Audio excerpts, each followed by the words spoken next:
Good evening. This is a regularly scheduled meeting of the Montclair Township Zoning Board of Adjustment. Notice of this meeting has been given in accordance with the Open Publics Meeting Act by posting a copy of the notice on the first floor of the municipal building and sending a copy to the Montclair Times and the Star Ledger. This is a public hearing in which any members of the public are welcome to attend. The meeting agenda is available on the Montclair Township website, as is a link to the township's YouTube channel where the hearing can be viewed live or after the fact. This hearing is also being televised on Channel 34. And I will call the roll. Chair Harrison. Here. Vice Chair McCullough. Here. Mr. Caulfield. Here. Mr. Church. Here. Ms. Harris. Here. Mr. Moore. Mr. Simon is excused. Mr. Vieira. Here. And Ms. Grant. Here. Okay. Okay. We have the minutes of the May 1st meeting. I sent around changes, so I didn't have to read for a long time. I don't know if people had a chance to. Yes. The basic changes had to do, the beginning part of the minutes were stolen from a different set of minutes. I see that. Thank you. Okay, so. Are there any other changes? If not, someone want to move the minutes as amended? I'll move the minutes as amended, Mr. Chairman. Second. All in favor, say aye. Aye. Any opposed? Any abstentions? Abstain. Okay.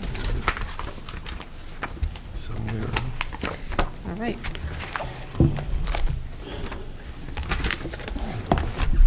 had the notice thing when I started the evening.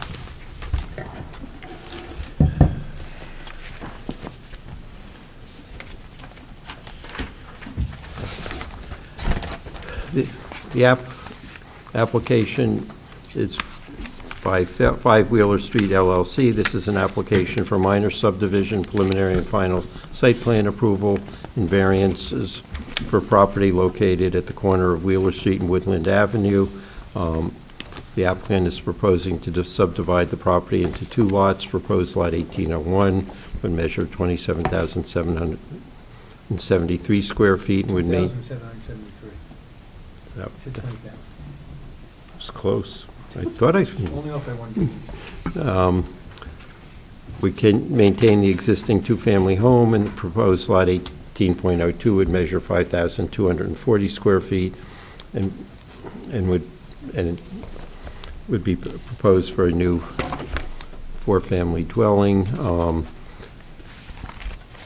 The applicant is seeking variance to permit a lot width of 25 feet, whereas a minimum of 60 feet is required to permit a lot depth of 109.4 feet, whereas a minimum of 110 feet is required to maintain a front yard setback of 5.23 feet, whereas a minimum of 25 feet is required to maintain a 2.34 side yard setback along the western property line, whereas a minimum of 6 feet is required, and to permit a side yard setback along the newly created property line for proposed lot 18.02, whereas a minimum of 0 feet is required to permit a building width of 90.6% of the lot, whereas a maximum of 65% is permitted to permit a building coverage of 43.3%, whereas a maximum of 25% is permitted, and to permit impervious coverage of 64.7%, whereas a maximum of 55% is permitted, and to permit parking spaces associated with the 2-family home to be located on proposed lot 18.02.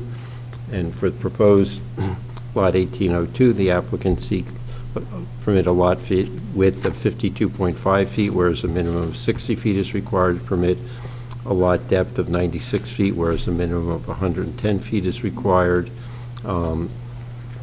Applicant is also seeking permission to demolish the existing 3-car garage and surface parking lot on proposed lot 18.2 feet and construct a new 4-unit residential building on that lot.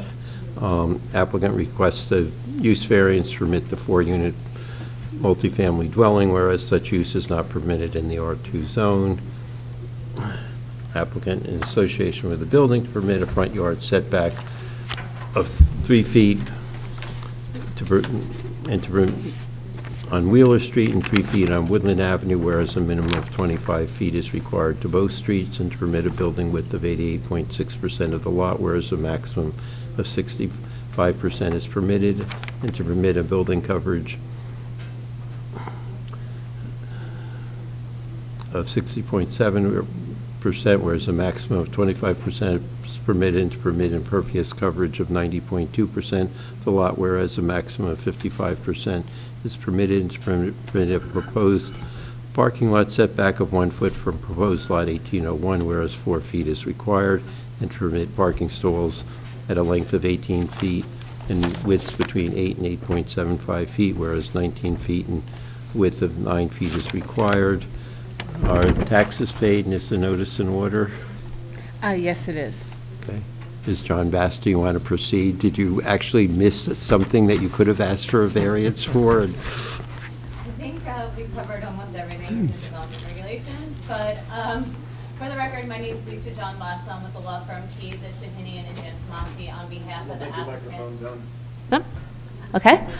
Again, for the record, my name is Lisa John Buss with the law firm Keys at Shahinian and Jantamasi on behalf of the applicant, 5 Wheeler Street LLC, or the Weingartners who are sitting here in the audience. They've applied to the zoning board, as the chair stated, for minor subdivision approval as well as site plan approval. We're here before the zoning board because we're seeking a use variance for the new development, which is proposed to be a 4-family dwelling, where the maximum permitted is a 2-family dwelling, and a host of bulk variances. As you'll hear in greater detail from our professionals, this property is on the corner of Wheeler Street and Woodland Avenue. It's a oversized lot for the area. It has a two-family home on the Wheeler Street frontage and a 3-bay garage and surface parking lot located on the corner of Woodland and Wheeler. Historically, and when the applicant acquired the property, it was 2 separate tax lots. And it was merged, I believe, by the municipality itself. Tonight, with respect to the subdivision, what the applicant is trying to do is really essentially reestablish that lot line so that there's 2 separate parcels. The existing 2-family home would be kept on one parcel, which is proposed lot 18.01, and on lot 18.02, the existing unsightly and, quite frankly, uncharacteristic 3-bay 1-story garage would be demolished, along with that surface parking lot that's there, which holds parking for approximately 10 vehicles. As you'll hear and see through the course of the hearing tonight, I hope, is that the proposal that is being presented tonight, while there are a host of variants, it really is more in line with the existing build-out and character of the area. Along Wheeler Street, what is being proposed and what's existing is long, narrow lots with average widths of 25 feet, which is what we're proposed here, and the 2-family home will be maintained. Along Woodland Avenue, the average lot size along Woodland is approximately, I'm sorry, not lot size, lot width is 50 feet, and that's what's proposed here. On either side of the subject property along Woodland, on the left-hand side, there's an 11-unit 3-story apartment building, and across the street, which would be the next immediate adjacent property, there's also a 3-story 4-family dwelling unit. So what we believe is that this project really does represent the quintessential type of application where variance relief is warranted. I'll also, before we go into our witnesses, I just want to mention that the property was looked at and for characterization as part of a historic district by the Historic Commission, and the 2-family home was a contributing building. The application that you have before you this evening was presented to the Historic Commission in advance of tonight's meeting, and the Historic Commission said that it appreciated the design of the new building and it was generally in support of the project as a whole. They did make a recommendation on a change of materials, which was incorporated into the design of the project, and it's before you this evening. To go through the application, we intend to call 2 witnesses, Paul Sionas, who's our project architect, as well as John McDonough, who's our professional planner, that will go through the variance proofs. We do have in attendance our civil engineer, William Stimmel, if there's any questions specific to him. But if it's okay with the board, I'd like to call our first witness. Okay, thank you. Our first witness is Paul Sionas.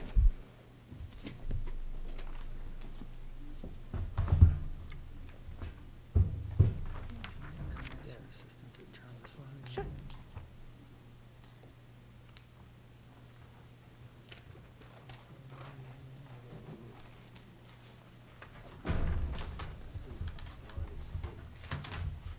If you get John back, I can swear everyone in right now, so we don't have to do it witness by witness, but if he's not here, we'll have to.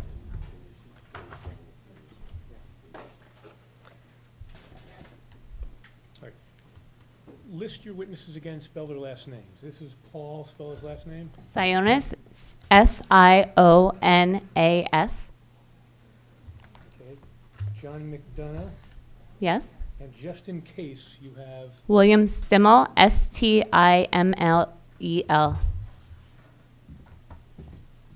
Okay, and let's also get Janice Tully. So, right now, I guess we have two witnesses. So can you two raise your right hand? And William Stimmel's here Oh, as well. there he is, okay, so, do all three of you swear or affirm the testimony you're going to give in this matter will be the truth, the whole truth, nothing but the truth? I do. Okay, and can you identify yourself in relationship to the applicant or the board as the case may be? I'm Paul. My name is Paul Sionas. I'm the principal architect of Sionas Architecture with an address of 8 Hillside Avenue in Montclair, New Jersey. I'm licensed as an architect and a landscape architect and a professional planner in the state of New Jersey. All of my licenses are current. And you're the applicant's architectural expert? Yes. Okay. We can recognize Mr. McDonough, although he hasn't been sworn in yet. He's going to be the applicant's planning expert? Correct. And Mr. Stemmel, if he's called to testify, you're a PE and you're going to be the applicant's engineering expert? Push the button. I am a PE, my license is current, I have testified in front of this board before and Right. specific Yeah, not to gonna this get you qualified. I project just want to know, you're going to, if you're called upon, you're going to be the applicant's engineering expert, correct? related to grading and drainage. Okay? And Janice?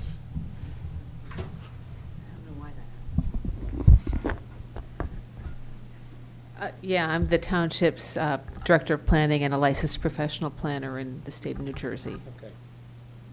We've got three of them sworn in. Okay. Yeah, that's what I was wondering. Okay, so Paul, I don't know if we went through this. You're licensed in the state of New Jersey. Your license is current. You appear before the board on multiple occasions and been qualified as an expert in architecture. Yes. I ask that you be accepted as an expert in such field. Yes. Thank you. Okay. You are also the preparer of the architectural plans that were submitted in advance of tonight's meeting. Is that correct? That's correct. Okay. And you have a slide presentation that was provided to the board as an exhibit. Yes. And if we want to mark the whole package as Exhibit A1? Yes? Okay. While Paul's passing it out, the exhibit is entitled 5 Wheeler Street, Montclair, New Jersey, and it says Montclair ZBA meeting of June 5th, 2024.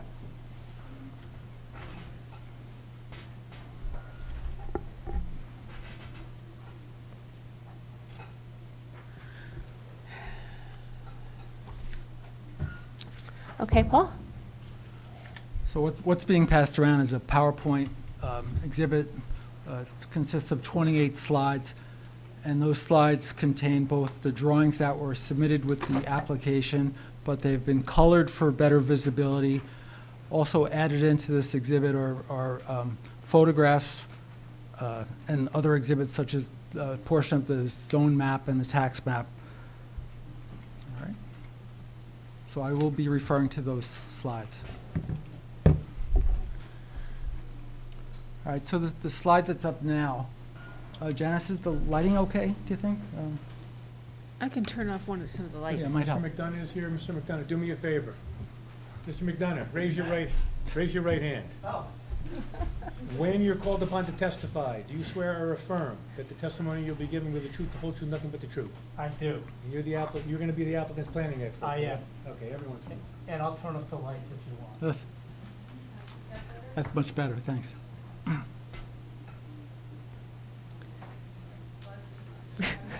That's good. That's good. Okay, so the slide that's up on the screen now is a Google Earth satellite view of the area. So as you know, an application's been filed to this zoning board for major site plan approval to subdivide the subject property to create 2 lots. And as you can see on this slide and outlined in orange, the property is L-shaped. And it's at the southeast corner of Woodland Avenue and Wheeler Street. And it's directly across Woodland Avenue from Glenfield Park, which is a county park. Next slide, please. So this slide is a copy of the Montclair tax map. And as you can see on the tax map, Lot 18, which is also outlined in orange, is a fairly large lot compared to other lots along both Wheeler Street and Woodland Avenue. So the area of this lot, Lot 18, is 8,013 square feet. The lot width along Wheeler Street is 118.31 feet, and the lot width along Woodland is 50 feet.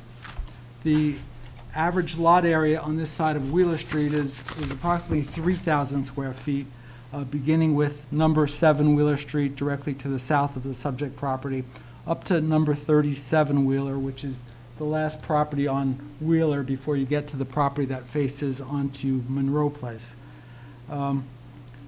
The average lot width along Wheeler Street is 25 feet, and you can see that clearly on this tax map. The majority of those lots are 25 feet in width. Out of the 15 lots on this east side of Wheeler Street, 11 of them are 25 feet wide. 3 lots range from 32 to 35 feet in width, and 1 lot, a larger lot, 9, is 50 feet wide. So the average lot width along Woodland Avenue, out of the 7 lots from Maple Avenue to Wheeler Street, Maple Avenue to the west to Wheeler Street on the east, is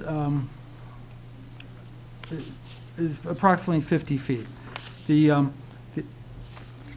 Paul, more importantly, within block 4105, where the subject property is, the average lot width for those lots fronting on Woodland Avenue, are they approximately 50 feet? They're approximately 50 feet, correct.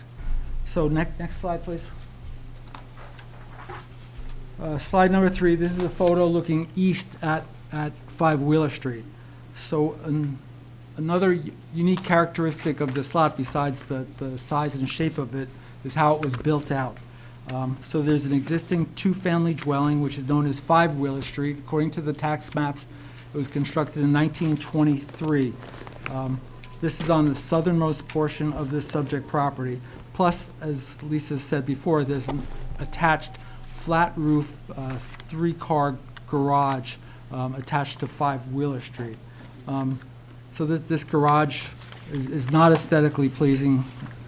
In addition, as you can see from the slide, there's an existing paved parking area at this corner of Wheeler and Woodland. The empty corner provides a real gap in the streetscape, both along Wheeler Street and Woodland Avenue. Visually, this looks like 2 separate lots, so it almost looks like there's a lot with this paved parking area and then another lot with the 2-family house. Next slide, please. So this 4th slide is a copy of the Sanborn map, which is a fire insurance map. And this is from 1934.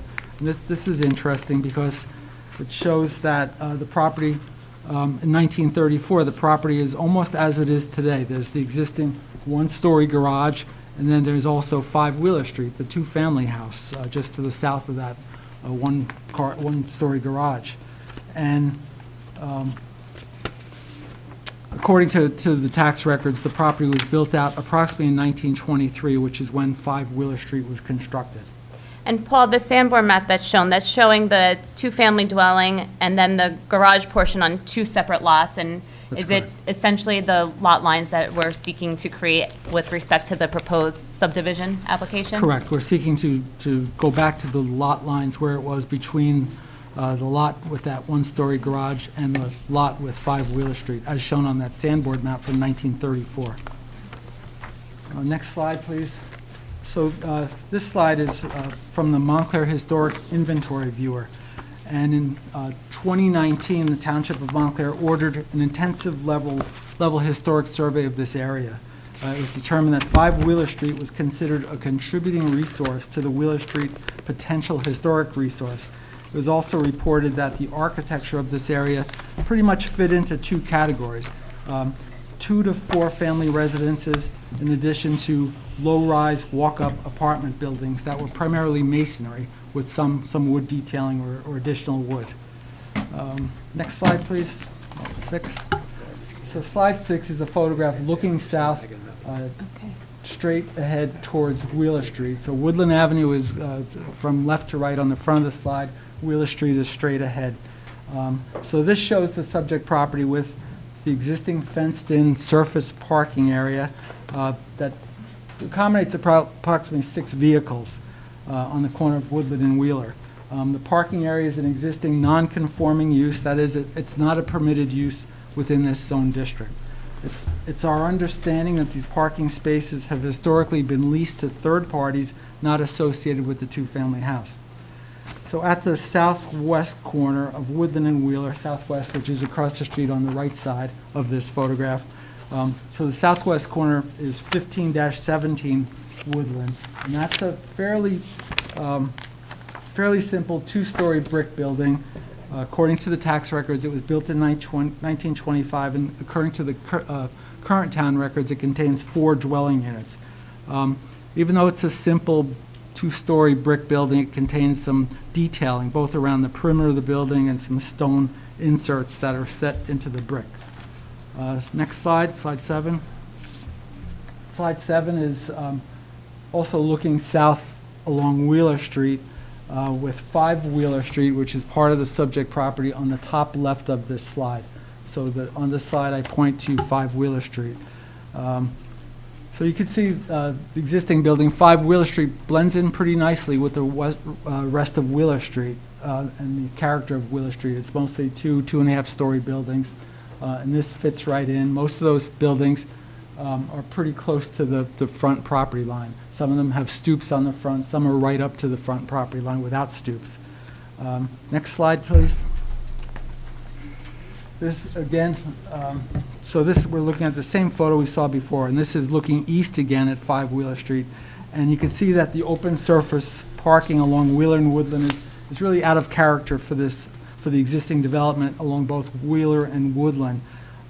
There's a parking area to the adjacent lot to the east on Woodland, and another across the street. So there's a parking area directly on the east side of the subject property. So I drew an orange line around our subject property directly to the east, which is the far side of the slide. There's another parking area that belongs to that 27-29 Woodland. And as you could see in the photograph, 2729 is a 3-story masonry building. It's listed as a key contributing building in the historic resource. It has 11 dwelling units, and it has a masonry exterior. Okay, next slide, please. Slide number 9 is looking at some of the existing buildings on Woodland Avenue. So as you can see, these photographs from left to right goes from Wheeler Street to the left, and all the way to the right is the intersection of Woodland and Maple Avenue. And in this slide, you can see that the streetscape is dominated primarily by 3-story and 2-story multifamily apartment buildings. Okay, next slide, please. Thanks. So this is the Montclair zoning map, and as you can see from the zone map, this property is right in the R2 2-family zone. So we're asking for 4 units, but we're in the we're within the R2 2-family zone. And as I showed you, we're surrounded by building to the east, that's 11 units, and the building to the west with 4 dwelling units. Okay, next slide, please. Slide number 11. This shows the proposed subdivision. So the existing property is currently known as Lot 8 within Block 4105. Lot 18. I'm sorry, Lot 18, thank you. So it's currently Lot 18 within Block 4105, and it has an address of 5 Wheeler Street. So The lot area, as I said before, of this L-shaped property is 8,013 square feet. And the proposal is to subdivide the existing lot to create 2 lots. And I drew an orange line at the proposed subdivision line. So we're proposing to go back to what was shown in that 1934 Sanborn map, where the lot line was aligned with the existing 2-family house that fronts onto Wheeler Street. So proposed lot 1801, which is the southerly lot with the 2-family house, that would retain that 2-family house and will have a lot area of 2,773 square feet. The larger rectangle that's at the corner of Woodland and Wheeler will be known as lot 18.02, and that will have a lot area of 5,240 square feet. The R2 zone district has no minimum lot area requirements. As I stated previously, the average lot area on this east side of Wheeler Street is approximately 3,000 square feet, and they range from 2,797 square feet to a high of 6,500 square feet for the largest lot. Next slide, please. So several variances are being requested, and I'll go first through the variances that are requested for lot 1801 with the 2-family house on it. So many of the variances required in connection with this application are to create this lot 1801 in a configuration that's in line with the existing build-out of Wheeler Street and the character of the neighborhood. It's also in line with the original shape of this lot. So for example, the lot width. The R2 zone in this area requires a 60-foot minimum lot width, and we're proposing 25 feet. So 25 feet is pretty consistent with the existing average lot widths along Wheeler Street. As I said, 11 of the 15 lots on this same side of Wheeler Street are 25 feet wide, and in particular, those that are in a pretty close proximity to this subject property. Lot depth, 114-foot lot depth is required, and this proposes 110.93 feet.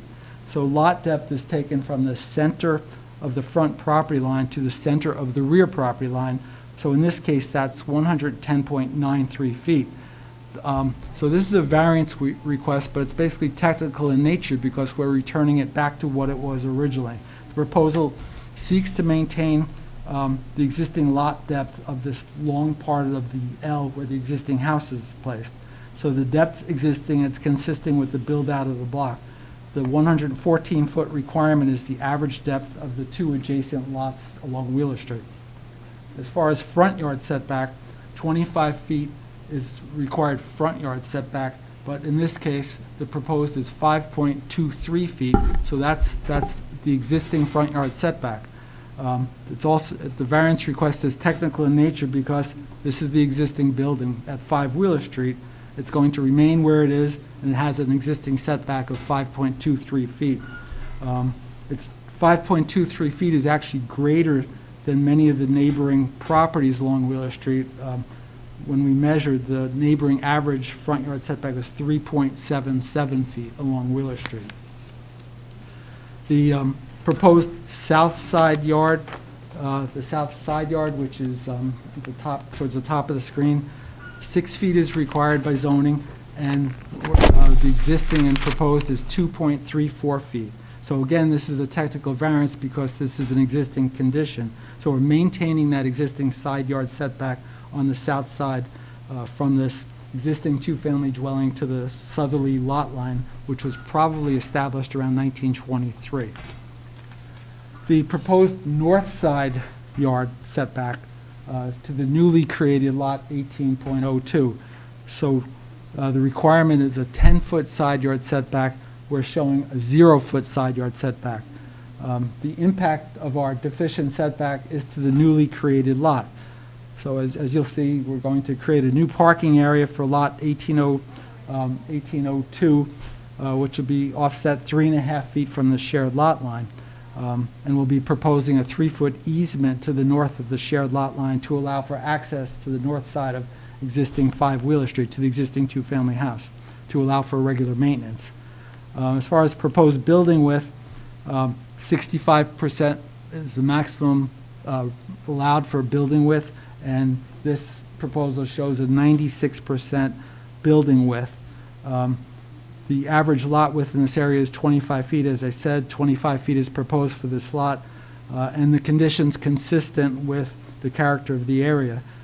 The existing width of this building is a modest 22.65 feet. So it's basically back to what it was originally when this was 2 lots, which is a 96%, the building is 96% of the property width. As far as building coverage, 25% maximum is allowed. This shows a 43.3% building coverage. Again, this is consistent with the build-out and character of the neighborhood. Impervious coverage for this particular lot, 18.01, 55% maximum is allowed, and with this new lot line, 64.7% is proposed. As part of this proposal, the applicant's proposing to remove about 636 square feet of paving to the rear of the 2-family building. That paving is all impervious coverage. So this will make the overall condition better than it is, but it still makes a variance request necessary because our impervious coverage exceeds what is allowed. As far as the rear yard on lot 18.01, that's compliant. That's an existing condition. 27.74 feet is required for the rear yard setback, and the existing is 48.9 feet. Next slide, please. So the next slide goes through the variances that are created by the creation of this lot 18.02. And they're actually more in line with the existing build-out. The variances that are required to create lot 1802 were more in line with the existing build-out on Woodland Avenue and also the character of the neighborhood. So I'll start with the proposed lot width. 50 feet is the existing lot width along Woodland Avenue. And there's a typo on the slide. Yep, thank you. So there's a typo on the slide. It says that the lot width is 52.5, but as you can see from the survey map, or you maybe can't see it because it's small, it's actually 50.0 feet for that lot width of lot 18.02. So even though it's 50-foot existing and proposed, 60-foot lot width is required. Again, this is a technical variance because in essence, this is an existing condition. We're proposing to maintain this existing 50-foot lot width along Woodland Avenue. And the width is consistent with the average lot width along this part of Woodland Avenue. So again, this subject property has a width of 50 feet.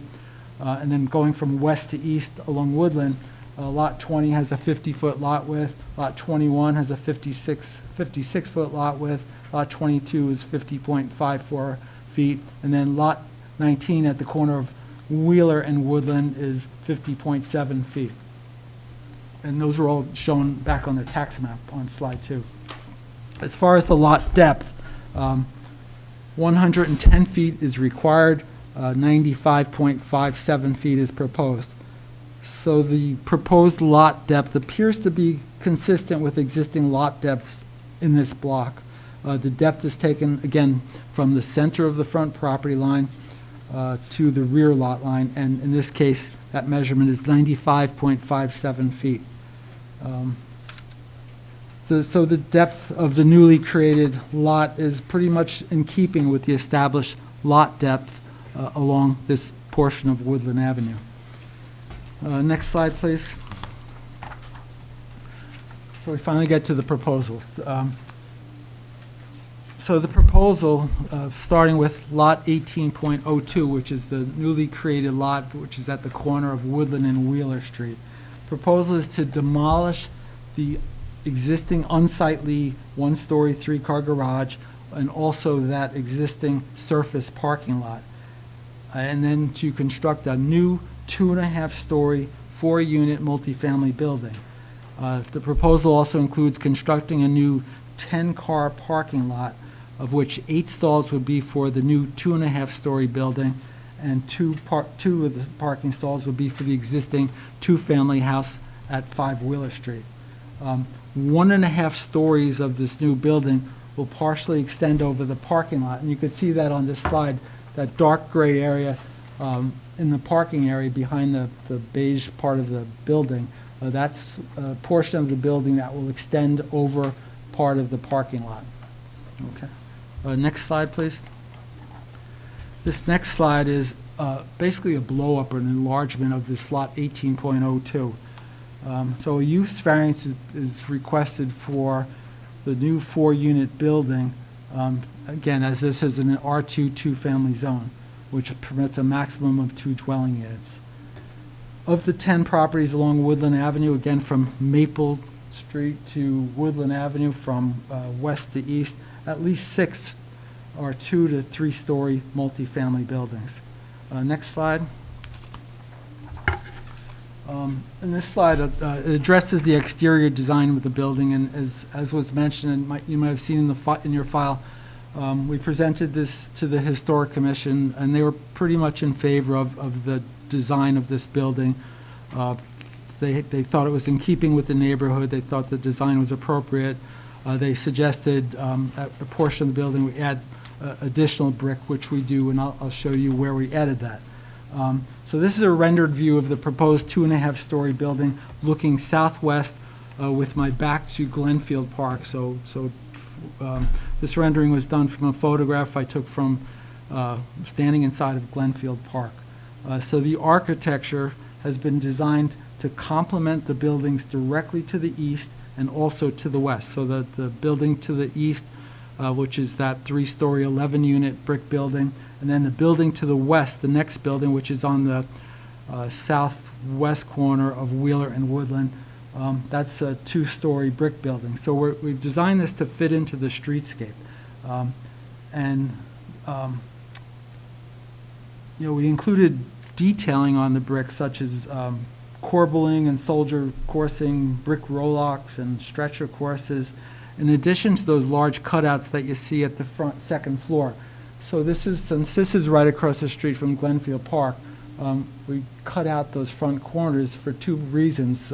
One is to provide some good balcony or terrace space for the residents of those 2 apartments on the second floor, but also to minimize the mass that would be seen from Woodland Avenue. So instead of just a solid brick facade, we actually have those large cutouts on the left and right of the second floor. Okay, next slide, please. Next slide. This is a rendered view looking northeast on Wheeler Street. So this is looking, Glenfield Park is on the left side of this image, and then the proposed building is on the right side. And then the existing 5 Wheeler Street, the 2-family houses, partially on the right side of this rendering. So the 2-story brick portion, as I tried to explain, maybe didn't, the purpose is to anchor this corner. So since the 1920s or 30s, there's been this empty parking lot and a 1-story garage. So there's a void in the streetscape. So the purpose of this design, in particular the 2-story brick building, is to anchor the street corner and relate to the adjacent buildings on Woodland Avenue. But then the rear or southerly portion of the building, as it wraps around on Wheeler Street, we step that portion back to be more aligned with the buildings, some of the buildings along Wheeler Street. So the top half-story of this building has a gable roof shape and rectangular dormers. So the dormers were selected to complement the more contemporary style of this rear portion of the building and the top half-story. But again, this rear portion that is closer to or steps back along Wheeler Street, that has a gable or triangular shaped roof, more to complement or start to reflect on some of the gable-shaped roof structures along Wheeler Street. Woodland, those buildings, the 2 closest buildings are flat roof brick buildings. So we've done that with our 2-story brick section, but as we wrap the building around, as it goes around to Wheeler Street, we stepped it back away from Wheeler Street and also made it slightly more contemporary than the brick building and slightly more in keeping with some of the buildings along Wheeler Street. The exterior of the gable roof part of this building is shown to be a fiber cement material. We spent a lot of time studying different materials to see what would be appropriate for Wheeler Street. We looked at use of stucco or wood, but we found that, especially when we went to the Historic Commission, the stucco is not original to the buildings. The stucco in many of the buildings covered the original wood siding. Well, I think Janice has a comment or a question. please. No, just I want a comment. It appears that you changed this elevation to address some of the HPC comments. True. I just wanted to point that out, if Yeah. you can explain that. Thank you. So as I said, the Historic Commission or the HPC was generally in favor of this design, but they asked that we introduce brick to that rear portion that steps back along Wheeler Street. So since the rear has a more contemporary feel, they asked that we try to incorporate some brick.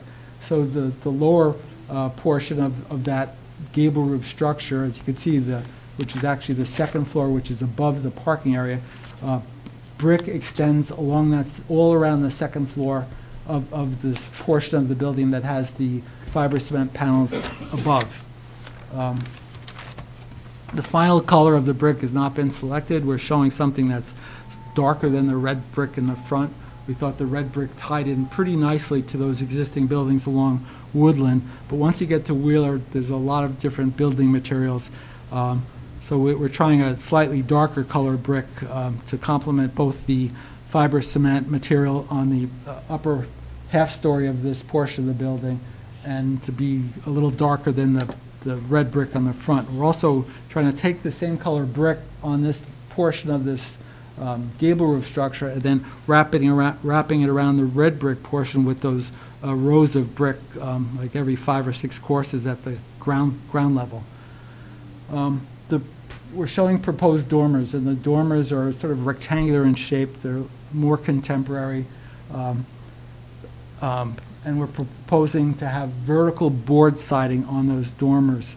And we're also proposing that same vertical board siding at the rear south side of the building, which you could barely see beyond that 2-story building at 5 Wheeler Street. So the board siding, the purpose of that is to complement and also to contrast with the brick used on the rest of the building. It's also to complement and contrast the fiber cement panel, but more importantly, to provide some visual relief to the other materials. What's the roof material? The roof will be a fiberglass asphalt shingles on the roof of the sloped roof, on the gable roof. As I stated before, the parking for this building will be partially underneath the raised gable roof structure and also partially under the second floor of the brick portion in the front. And that will be screened from view with a 4.5-foot high wood fence along Wheeler Street to block the view of the sides of the parked cars.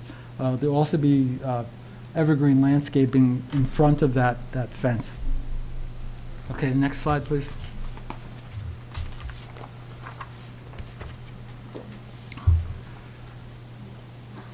So this slide, number 18, is the front view or the north elevation along Woodland Avenue. This is a flat 2-dimensional view as compared to the renderings, which were 3-dimensional.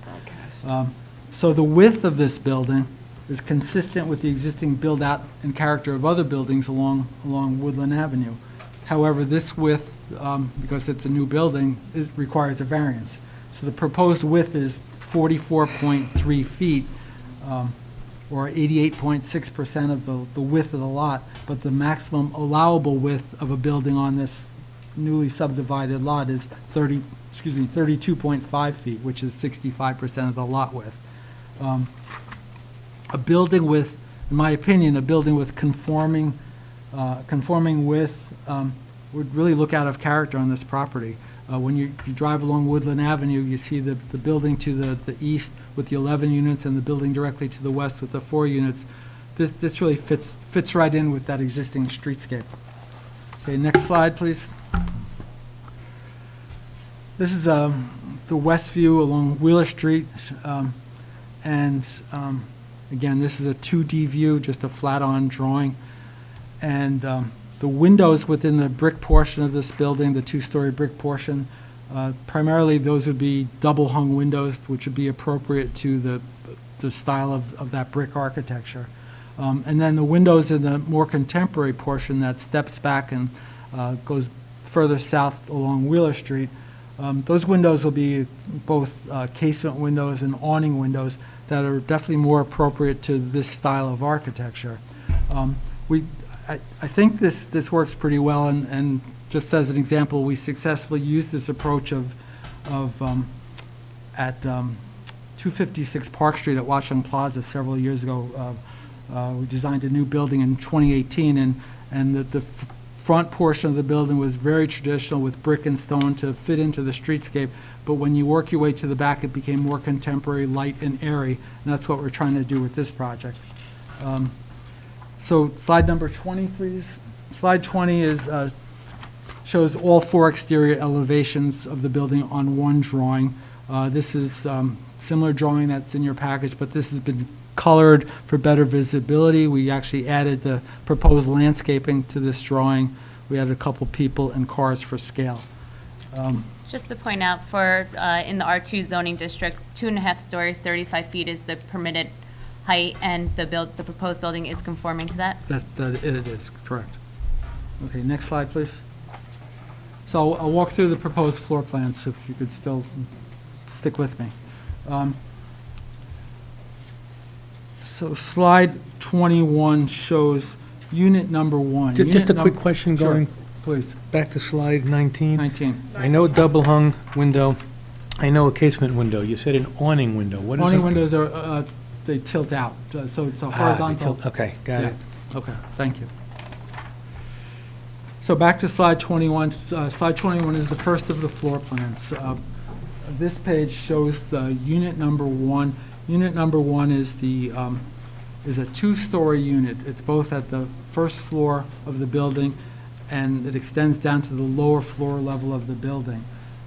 So in general, we're proposing 4 large units, the large dwelling units. The applicant specifically asked for units that would attract empty nesters. His goal is to attract people who want to stay in Montclair. They no longer want to have the maintenance of their house, but they might want to move into a building such as this with good-sized units and not have to care for the property. The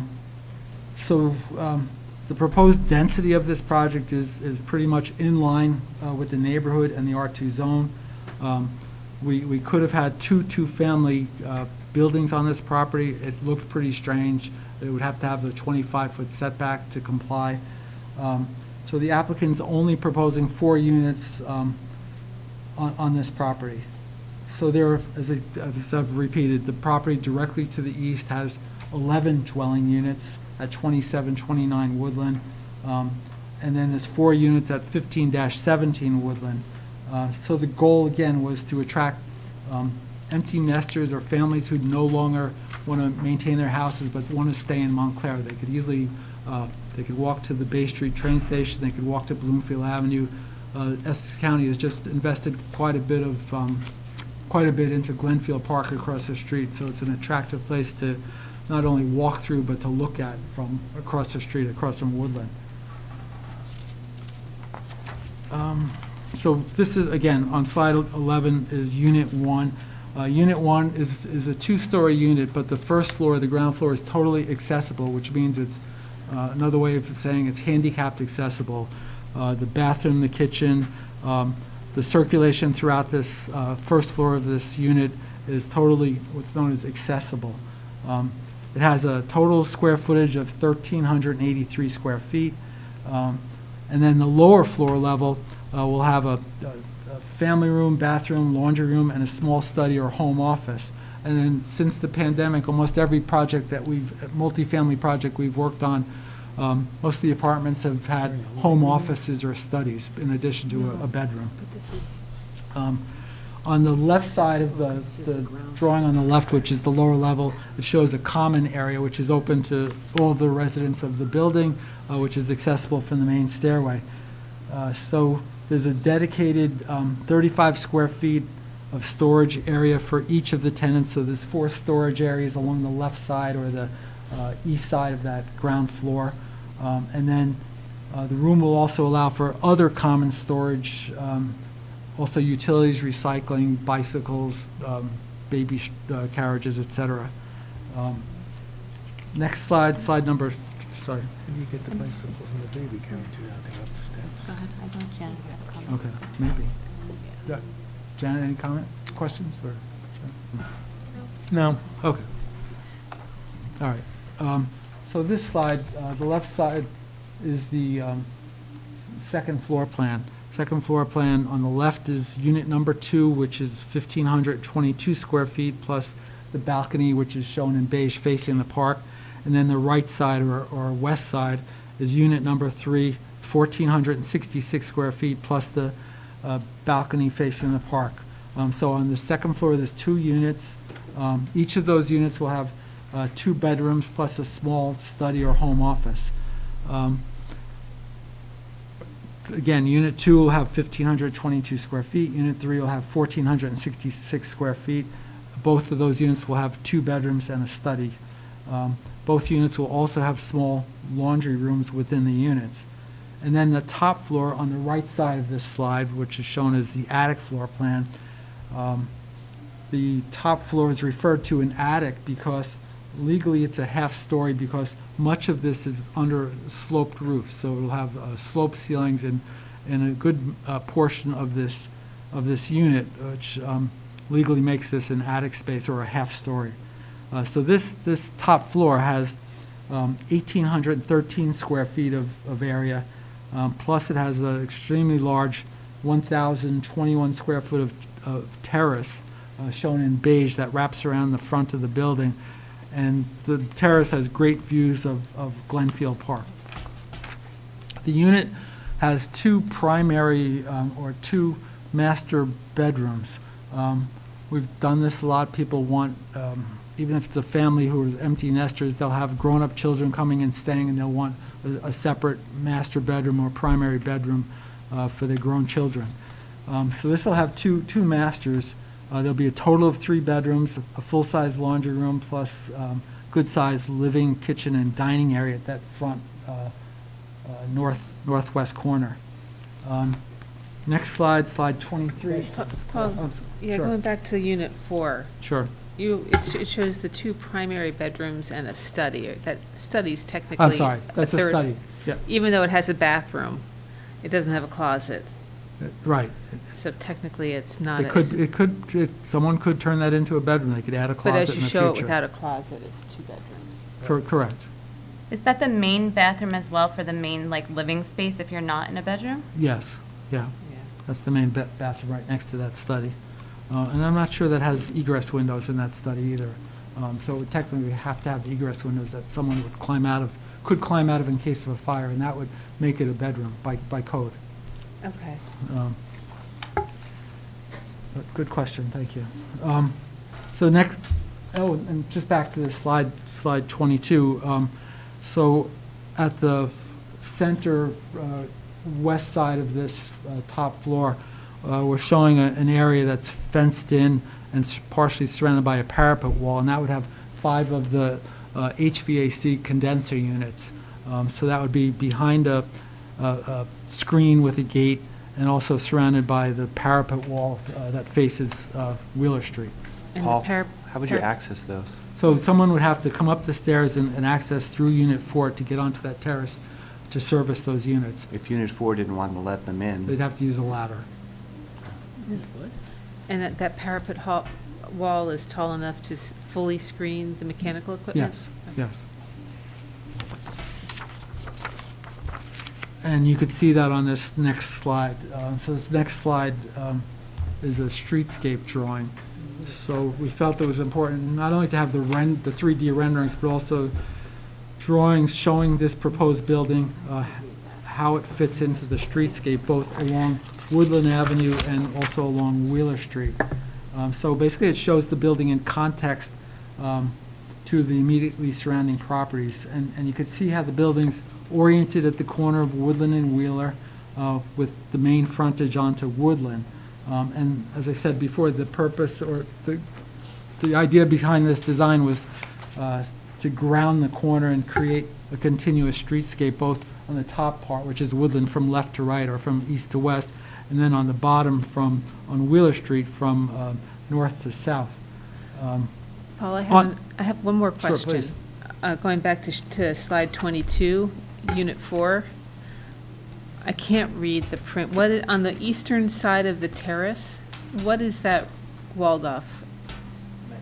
The HVAC equipment? No, on the east side, not the west side. I'm sorry. It's another Oh, that's another mechanical HVAC. unit? Yeah, it's another HVAC unit. It's a condenser unit. Oh, okay. So instead of having 6 in that one area, you have 5 there and 1 on Right, that one over side. there, correct. I failed to say that, thank you. But you could see on this streetscape drawing where the parapet wall is at the bottom left, which is the Wheeler Street streetscape, you could see the parapet wall rises up and it's above the height of those air conditioning units. The air conditioning units are maximum height of 36 inches, the parapet's 42 inches, so there'd be no view of those HVAC units. Okay, next slide, please. All right, thanks to our planner, Mr. McDonough, he provided me with a drone photograph. And with this drone photograph, we're showing an aerial view. So we superimposed the proposed building, the proposed footprint, and even the parking lot of the proposed improvements right onto the subject property. So you could see the front wall of the proposed building on Woodland and Wheeler. It's pretty similar to the front yard setbacks along Woodland Avenue. Ours steps back a little further than the building to the other two buildings along Woodland Avenue. And then you could see along Wheeler, the corner of our building, the part that's closest to the westerly lot line, lines up with the front of 5 Wheeler Street. But then that 1/2 story, that more contemporary part with the pitched roof, that steps back further. And most of the buildings to the south along Wheeler are, as I said before, pretty close to the front property line. Many of them are on the front property line. Some of them have front stoops, but we've stepped the building back so that mass wouldn't be right on Wheeler Street, the solidity of the building. Next slide, please. Slide 25, this is another enlarged site plan.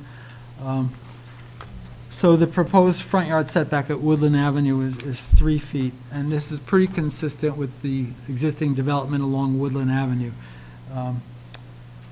And then, well, according to the tax records and our surveying, 27, 29 Woodland, and 33 Woodland. So the two closest buildings along Woodland to this, both are shown in the town records as having a 3-foot front yard setback, even though from that drone photo, it looks like they're right at the front property line or right on the sidewalk. According to the records, they both are set back 3 feet from the front property line.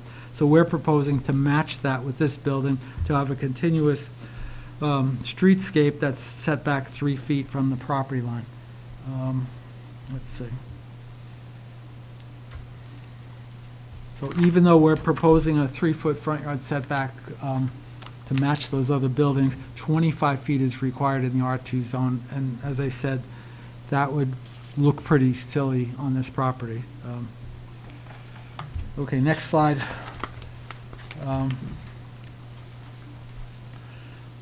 This is a parking chart. So we're proposing 10 on-site parking spaces, including 1 ADA or barrier-free parking space, plus 2 EV or electric vehicle-ready charging spaces. The parking is intended to serve the proposed 4-family building and also the existing 2-family building, which will be known as 5 Wheeler Street, via easement rights. And we need to and will request a technical variance to have parking on a separate lot from the 2-story building, the 2-family building at 5 Wheeler Street. Next slide, please. Sorry, back one. Still. So we comply with the required number of parking spaces for this project. So the existing 2-family building requires 3 spaces, or 1.5 spaces per dwelling unit, and our new 4-unit building requires 8 spaces. So 10, so that totals 11. So, but 10 outdoor parking spaces are proposed, including the 2 EV-ready spaces, which gives us a 10% credit. So we're actually required to have 10 spaces because of the credit for the electric vehicle chargers. The parking stalls vary in size. They primarily are between 8.5 feet wide up to 8.75 feet wide. 9 feet is the Montclair standard for parking width. So many of these parking spaces are about 3 inches deficient in width. We're also showing 18-foot parking length. Montclair requires 19 feet. So we're requesting a waiver for the slightly deficient size of the parking stalls. This is a pretty common waiver request. It's easy to maneuver in and out of spaces that are a few inches narrower than the 9 feet that's required. The tenants will be long-term tenants in this building, and they'll be used to parking in this lot. It's not like people who are visiting a doctor's office where they don't know a space is 3 inches narrower. The tenants living here will be used to their parking spaces. An additional waiver is requested for a parking area setback from the lot lines. We're showing a 1-foot setback from the parking area on the easterly side of the parking area, and 4 feet's required. However, this 1 foot is the setback to the striped access aisle for the barrier-free or handicap parking space. And that striped access aisle will not be occupied by a vehicle. So we have a 1 foot setback to the property line, but it's not where a car is going to be parking. Okay, next slide, please.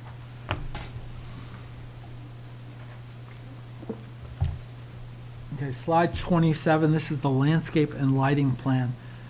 So the site will be landscaped with all of the new plant material will be native plant material, native to New Jersey, which means less watering, less to no use of fertilizers, and less long-term maintenance. We're proposing low evergreen inkberry shrubs between the building and the lot line along the westerly side of the property, whereas we're proposing sweet spire shrubs between the front of the building and the northerly lot line. Sweet spire shrubs are blooming now. They bloom in the month of June, and they bloom partially into July. The inkberries on the Wheeler Street side, those are just evergreens. They don't really bloom, but they stay dark green and form a nice hedge.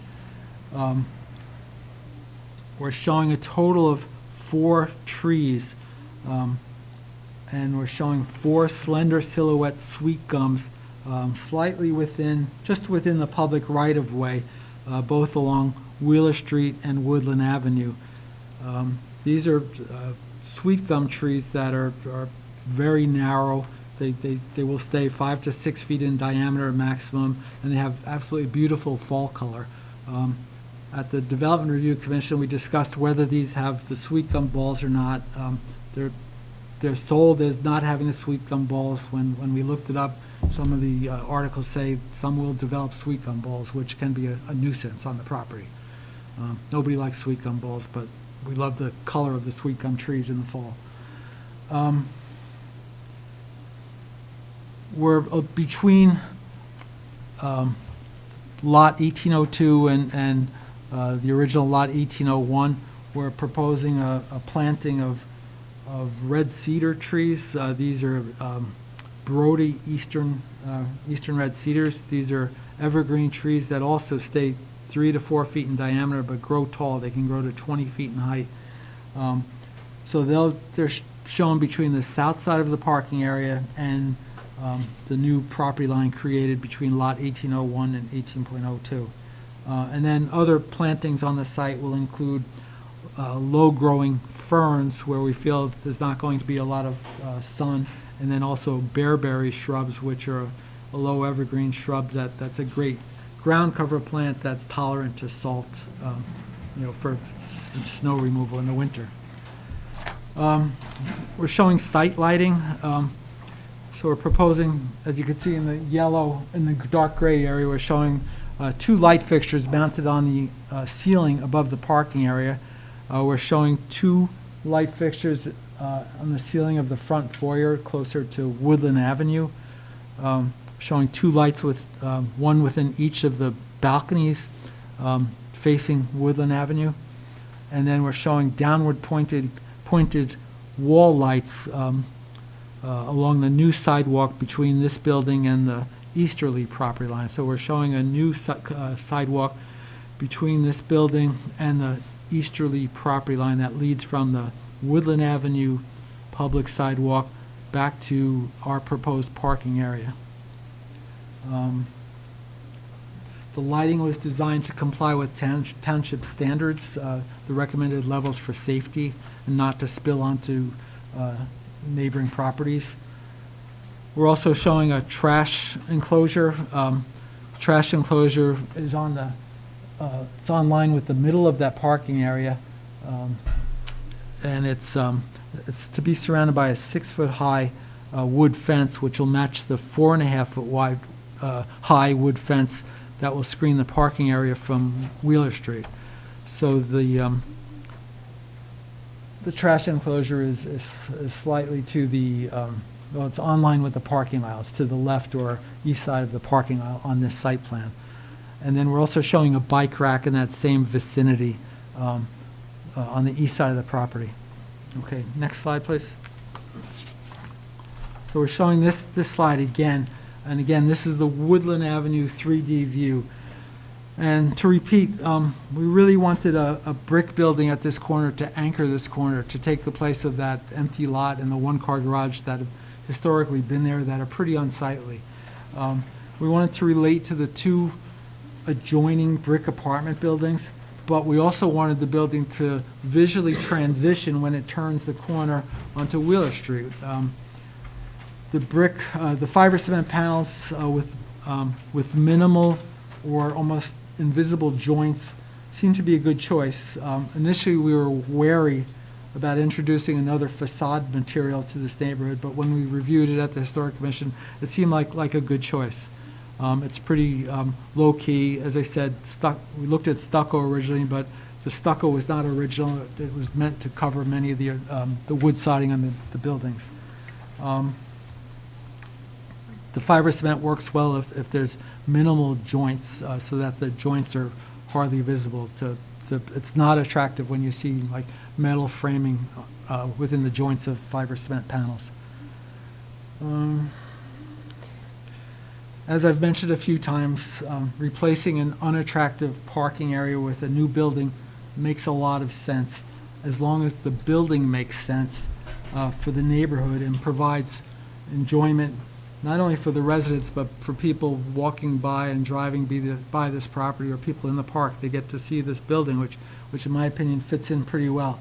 There's been a gap in the streetscape probably since at least 1934 or even earlier. So that concludes my testimony. Paul, and just lastly, you did review the Historic Commission review letter, February 23rd, 2024. Again, the commission says at the end, the commission appreciates the design of the new building and is generally supportive of the application.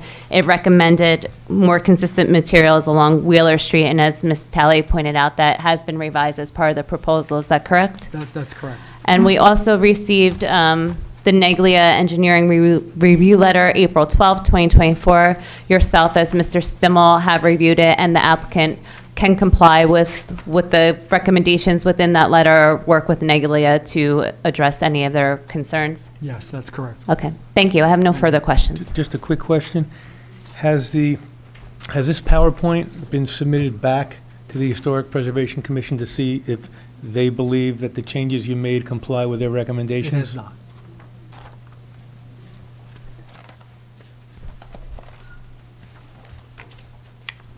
Mr. McCulloch, do you have any questions?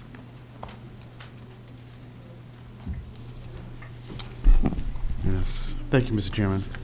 Mrs. Sionas, good to see you again. Good to see you, Mr. McCulloch. Would you, I think I saw in one of the notes somewhere about the possibility that one of these units would be an affordable housing unit. Is that something that you have thought about, or? So I can address that. The applicants, as I'm sure you're aware, this is under the threshold for affordable housing. In Montclair, 5 units triggers the affordable housing requirement.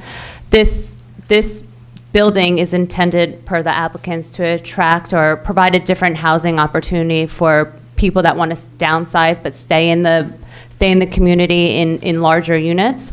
At this point in time, there's given that it is a smaller scale development, they're not seeking a pilot or any other sort of incentives. At this time, a true restricted affordable housing unit is not being considered. So that's not an intent at Correct. this point? Okay. So you mentioned that the 5 Wheeler Street was constructed in 1923? Correct. Something like that? Okay. And then the garage was later constructed around 34? We don't know exactly when it was Approximately, constructed. but it was a later, it's shown it was a in- later construction. It's shown in the 1934 Sanborn map, but we did not find a record of the date of the construction of that. Okay. So, with the proposal to demolish the garage, do you have a sense as to what would be the impact on the side of Wheeler Street, of that 5 Wheeler Street property? I mean, would there be a need to reconstruct any of the brick facade on that? That's a good question. Since that one-story garage is attached to the north side of 5 Wheeler, we don't know what we'll find when we remove that garage. So there probably will have to be some minimal, at the least, some type of repairs. Okay. I mean, the owner of the 2 properties is the same owner, so it would be in their interest to Make it look nice. to repair and to make it appropriate. Yes. Okay. Would want that to be noted as something that would be important to be done. Exactly what kind of note do you want added to the plan about that? Because the, No, I understand what the issue is, so the note would say, after the garage is The taken brick- down, the- reconstruct the brickwork specifically. to match existing. So it should match the existing, because I think based on what I understand in terms of the overall proposal, the new construction is not up against the existing 5-wheeler, so there Right. is, But didn't you say somewhere, didn't I see somewhere that 5-wheeler, there's stucco over the brick? The stucco on the facade. On the On the front? facade of the front facing Ah, Wheeler Street. but there's brick on the side where the garage is But the brick attached? is still exposed. right. So, Got it. so the point is that once that garage is removed, the brick should be repaired to match the original condition. Maybe you could word it like that.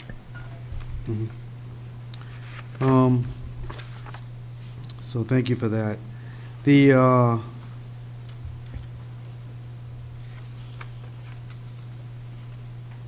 So I guess I would imagine that since the new building will face woodland, right? The front. The front will be of the on new to building will be on yes. Woodland. We'll have a Woodland Avenue address. Yes. Okay. And so we do have this driveway that extends across the face of the current garage. Will that, given the new construction, will that be replaced? Will that still be the same length as it currently? And it seems to extend all the way in front of 5-wheeler as well, if I'm looking at Yeah, we'll look at slide 6. slide 3. Oh. It's the one I'm looking at, but. Yes, 3, yes. So in slide 3, at the top right, you see a wide concrete driveway apron Correct. that accessed that 3-car garage. That is intended to be removed Okay. because the new driveway apron will not be in that same location. It'll be slightly more towards Woodland Avenue or to the north. And then also, if we look at slide 6, slide 6. On the left side of slide 6, you see a driveway apron that accesses the existing paved parking area. That will be completely removed and infilled with a tree lawn, which is basically the grass strip between the sidewalk and the public curb at the street. So that will be removed. Okay. So,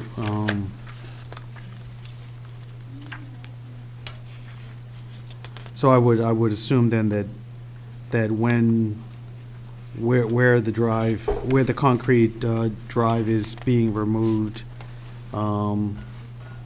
there would be landscaped lawn and Belgian blocks consistent with the curbing on Wheeler Street. Can we go to slide 15, maybe?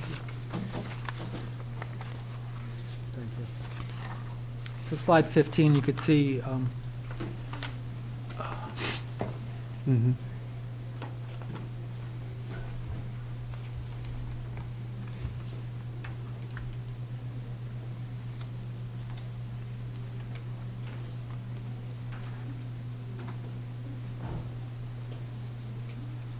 I brought this and I never use it. So on this slide, slide 15, this is the new driveway apron, and then this is the new driveway, and we're calling for new granite block curbing on both sides of the driveway, and also to surround the parking area with the granite block curbing. Okay. Mhm. Mr. I'm sorry. The new curbing on the street side would be Belgian block as well, because that's what's there right now. I think That's right. That's Right, so- based on what I can see. Correct, so where that driveway apron meets the street side, it would align with and match the granite curbing along the street. Right, okay. So, I'm just gonna focus first on sort of five-wheeler and then move to the woodland part of it, so, since it's all really part of one development, in the sense of two different buildings, but, so, the five-wheeler street, the front facade of it, of that building is very attractive. It's very, very well designed, contributes a lot to the streetscape of Wheeler Street. And so I'm just wondering, when this project is undertaken, will anything else be done to sort of highlight the attractiveness of that building? For example, would there be any proposal around additional lighting or anything like that that would sort of bring out the features of that building to help it complement the new building? Because the new building that you're proposing has a lot of windows, it has a lot of light, it has a lot to draw attention to it. So I'm wondering if the same will hold true for five-wheeler. Right, we had not planned at this time to do anything to five-wheeler, but we specifically are keeping this new building away from five-wheeler. Mhm. If we go to slide 23, you can see at the bottom here, this is the new building, this is five-wheeler. Right. So we're keeping a good bit of separation between those two buildings, which makes it even more important to restore that brick facade. Mhm, mhm. But I agree that the front facade of five-wheeler is attractive. I'm not sure, did you do the work on that? So the applicants, I just asked the question of the applicants in the audience. So they did some of the restoration work on the facade of five-wheeler, Mhm. and it is attractive. Mhm.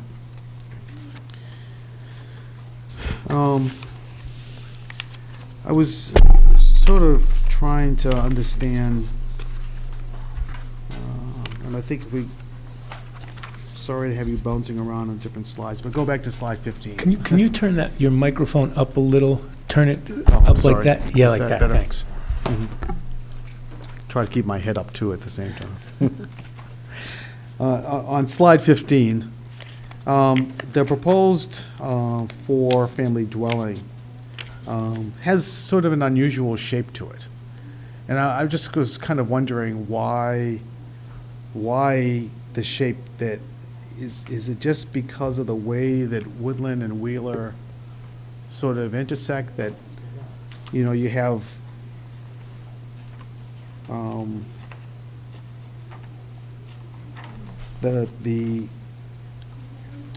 the eastern, side of the building is shorter than the western side, I guess is the best way I could describe it. And then the southern side of the building is wider than the northern side. It's I just- think just he's an saying it's not a unusual- rectangle. It's He's a wondering, why is it trapezoid. not a rectangle? Yeah. Well, it's a trapezoid. I guess, thank you. Okay, It's a thank you. simple, All right, thanks. So it is a trapezoid. It's parallel to the lot lines, and this lot is trapezoidal in shape. So and that's because of the orientation of Woodland Avenue across the front or north side and Wheeler Street on the west side. So we're basically, you know, making it parallel to the lot lines, which makes it a trapezoid. yeah. And to me, it makes it more interesting than a box. You know. Well, it does, but it alters the size of the units as well. That was part of what I was kind of wondering. Not dramatically, but it does alter.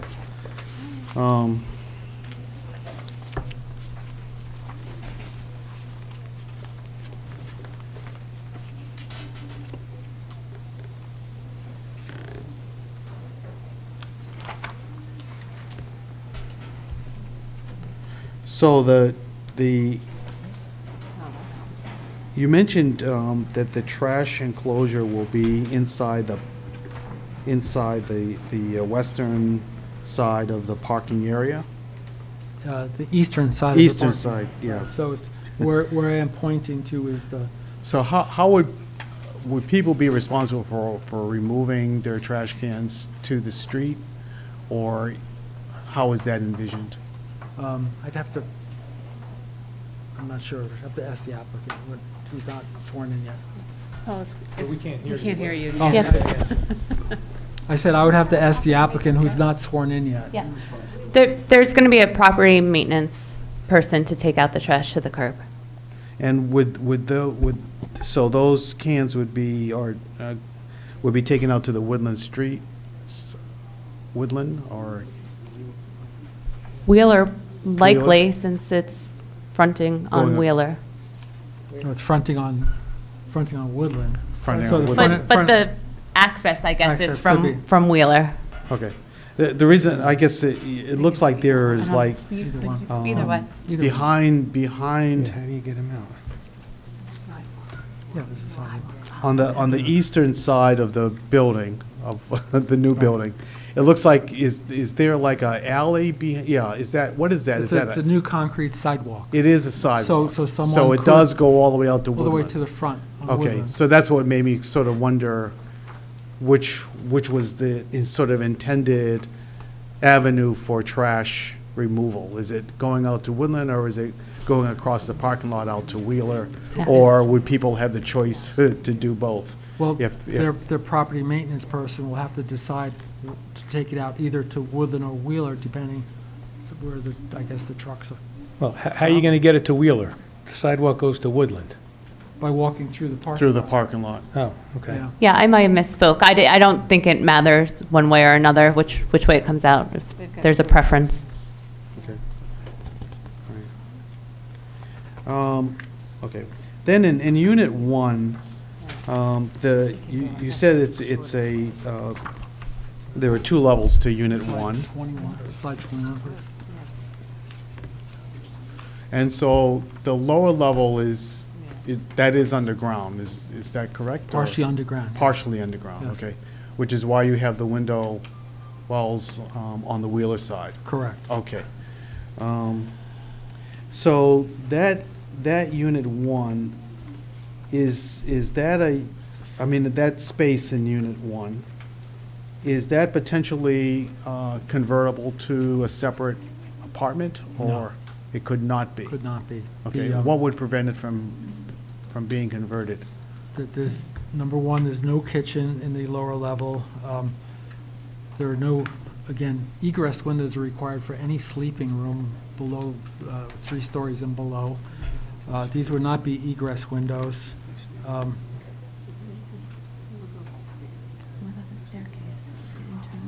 There's an internal staircase between the two. Yeah, we're showing, thanks, Lisa. There's an internal stairway in the corner here that goes from the first floor down to the lower level of this unit. So there's an internal staircase that would interfere with someone living down there separately. All right.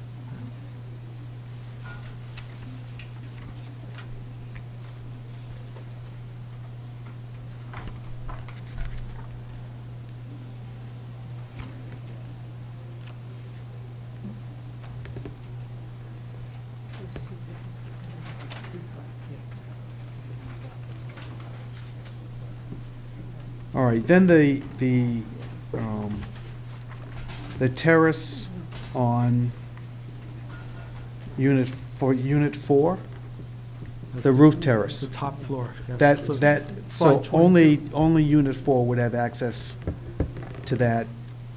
To that terrace, and To that possibly, terrace. as I said before, possibly a maintenance person for the. Right, in order condenser to, units, right. right. So they would be free to, I mean, technically, they could have leisure furniture out there and whatever, Correct. if they so chose. It'd be a nice place to have Okay. outdoor furniture.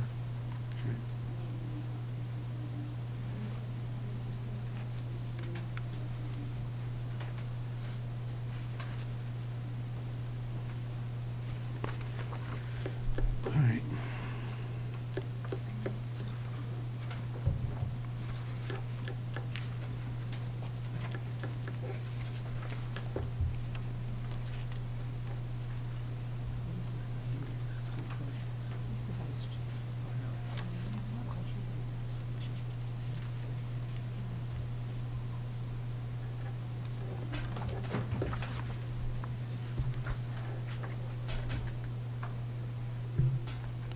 All right, those are the questions I have for right now. Thank you.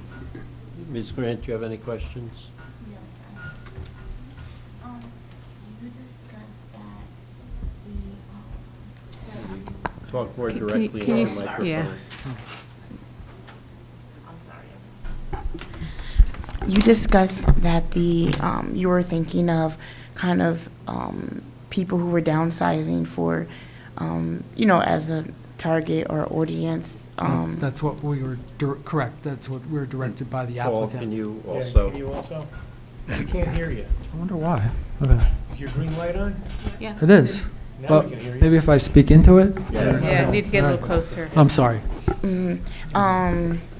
So was that developed, that idea developed by any research into any information from the current needs in the town?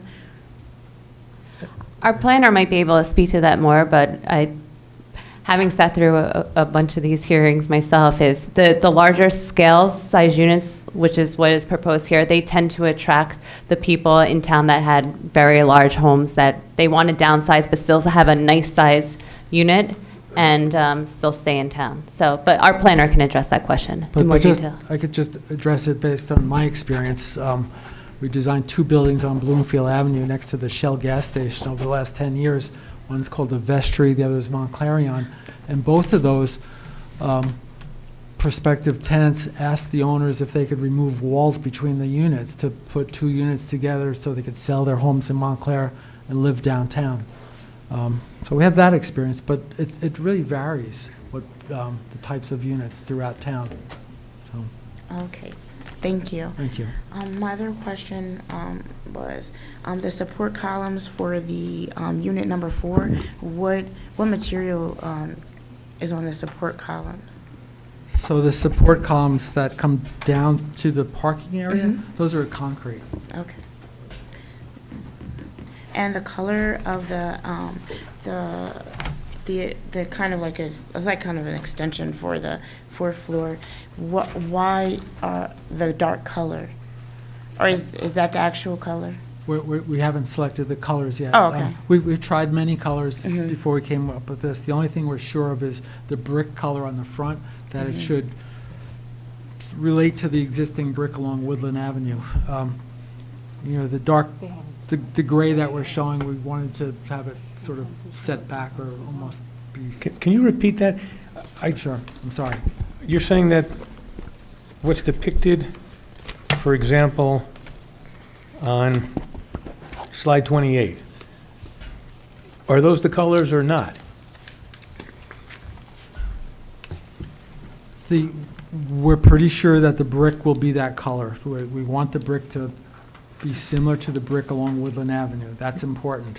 Yeah, but if you're selling the thing, so to speak, that it's going to fit in, the brick's going to be the same color, aren't you making a representation that it's what you see on slide 28 is what you're going to get This if is they what approve it? we are suggesting, these colors, yes. As far as the colors will be representative of what's in the rendering, is that correct? But the That's actual number of the color has not been selected yet, but the color scheme that is shown in your renderings is what is I proposed. put it this way, that whatever that color, that gray, brown, whatever it is, not going to be pink when you build the building, right? It's going to be substantially similar to what's shown on slide 828?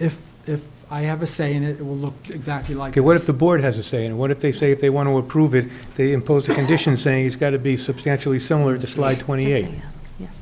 Yes, it will be substantially similar. Okay. And we're fine with that.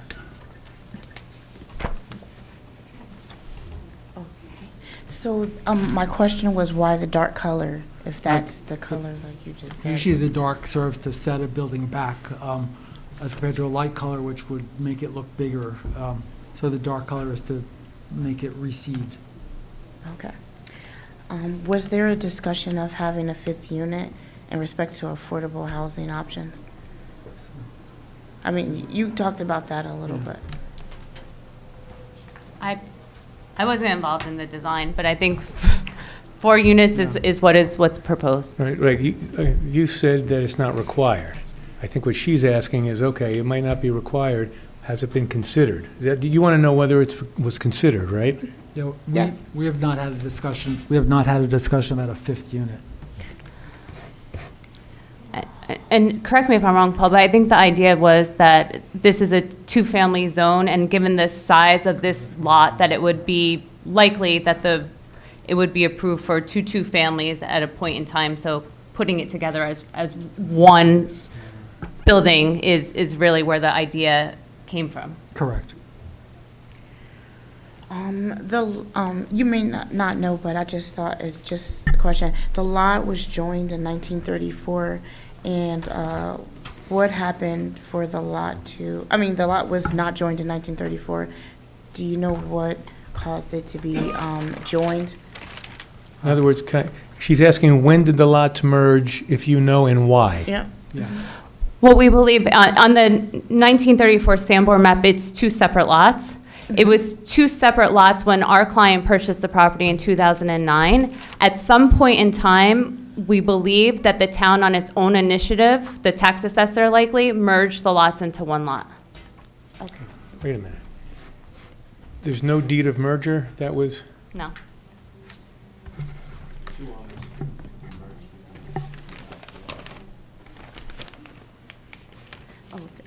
My last question was, there's no, for the fence, by the parking lot, there's no material called out. I just wanted to know what that was.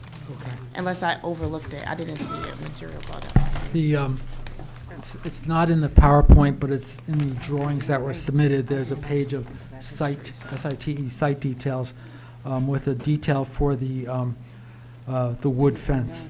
So it's shown as either pressure-treated wood or composite board for that fence along, that would screen both the parking area from Wheeler and also surrounding the trash enclosure. Is that it? Those are all my questions. Thank you. Thank you for your questions. Yes. You mentioned earlier that this isn't, or the residents here will be long-term residents. What's the basis of that statement? What I meant is that I referred to that when I was talking about the size of the when I was talking about the size of the parking spaces, some of these spaces are 8.75 feet wide rather than 9 feet. And since these will be people who live in this building, hopefully for long-term, they'll be used to parking in a space that's 3 inches deficient, as compared to people visiting a doctor for the first time. They would have to get used to parking in a space that's slightly smaller. So that's, Okay, so it's Yeah. not like there's an intention to have long-term leases here? no, 2 I- or so 3 I- or 4 or 5? I spoke incorrectly, or I phrased it incorrectly. I just meant that it's people who are going to have Be leases. familiar with Yeah. the Thank you. property. Okay. And then at the north lot line of the parking, at the parking lot, there's a zero side yard setback proposed for 1801. And I think you said earlier that the intention was that there would be an easement for maintenance for Correct. that existing building, but on the landscape plan, you're showing landscaping there. Shrubs there, correct.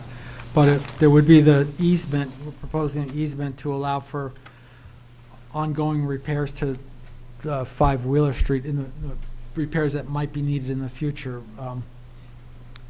And we've learned that in the past with this board, when people come in for a garage that had a 0-foot side yard setback, the question was always, how is someone fix the gutter or paint the side of the garage? So it's the same with 5 Wheeler Street.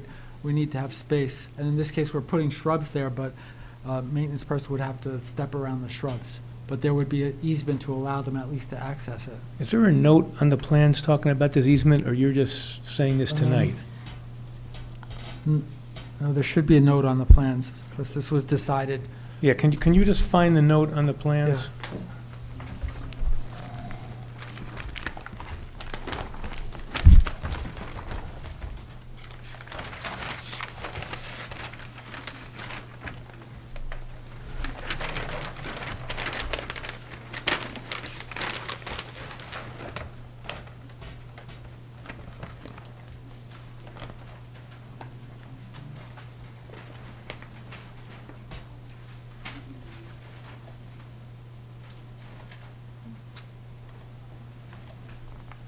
If there's no note, I guess you would want a condition imposed if there's an approval that they Well- have that easement? I would actually ask if the front yard setback on Woodland Avenue can be reduced so that we can maintain a permanent setback on 1801, side yard setback of 3 feet on 1801, and not rely on an easement, because depending on how this landscape area is maintained, it might not be easily accessible Correct. for that building.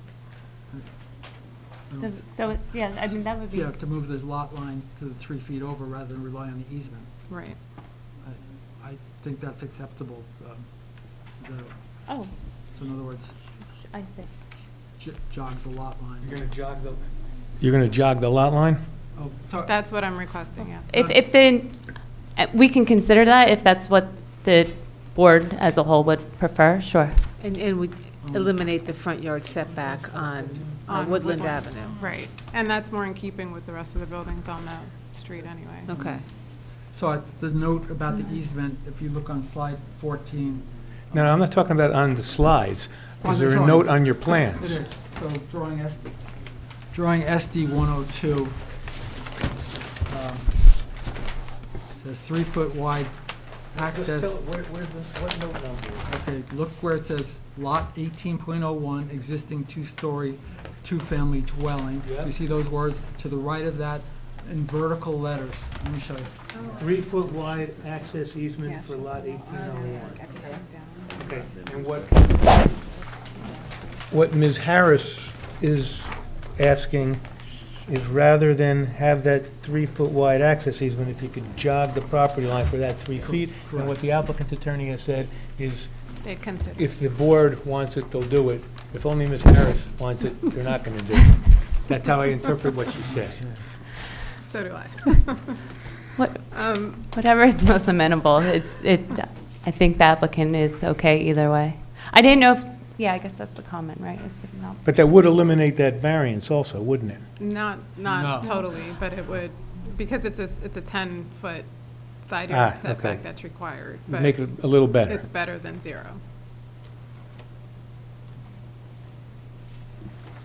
The other question is, what's the intent of the sidewalk on the side of the building, on the east side of the building? basically to have access from the sidewalk on Woodland Avenue to the rear of this property, either for, so you could have, as we discussed, you could take trash or recycling out to Wheeler through the parking lot, or you could take trash recycling along that public sidewalk. You could wheel your bicycle along that sidewalk to the bike rack. So it's basically access around the building.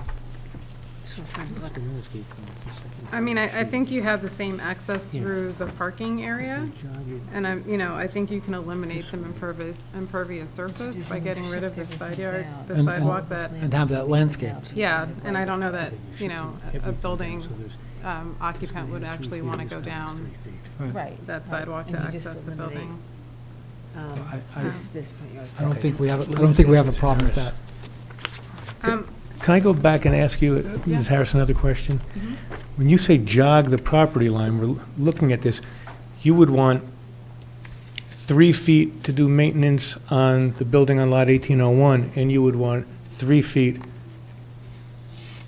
In other words, are we Basically the whole lot. going to shift the 1802 would shift entire towards Woodland. 1802 Right. 3 feet to the Towards south? Woodland, yes. To the north? To the north, yeah. Okay.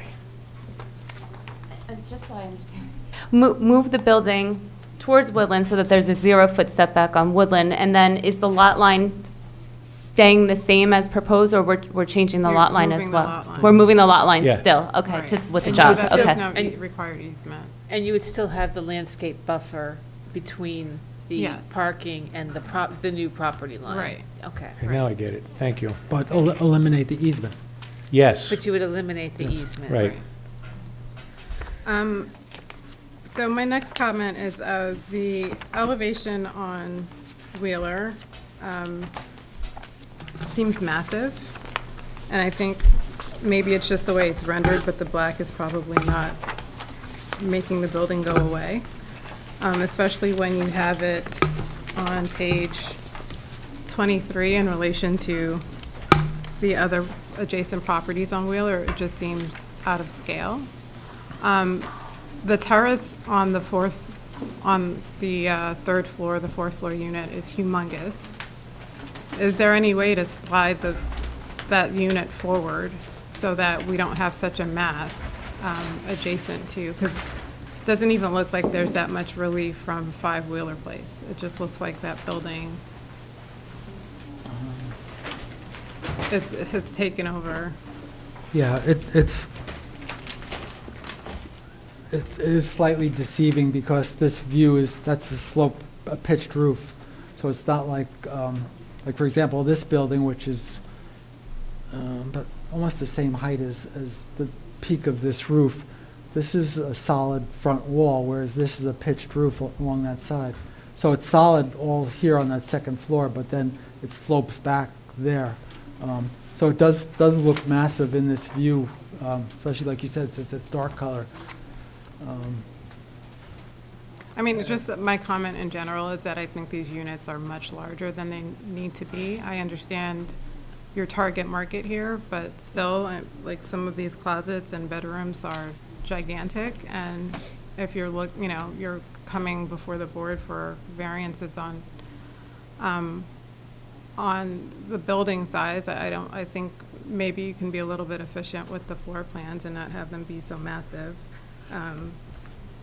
Ms. Harris, if you can move the microphone a little closer. Oh, sorry. It's a little Yeah. hard to. I think that the floor plans are humongous, and some of the spaces, the walk-in closets and the bedrooms that you're showing are a lot larger than they need to be, even for someone downsizing. That could help with the overall size of this building and the mass of the building. We'd consider that, sure. Okay. And then just, I noticed the kind of black facades on other buildings around town, and I know that you've designed some with this type of facade. Has any studies been done in terms of heat load and how to mitigate that inside the units? There's an energy code for the amount of insulation you have to have, which keeps getting stricter and stricter. So this will have to comply with the newest energy codes.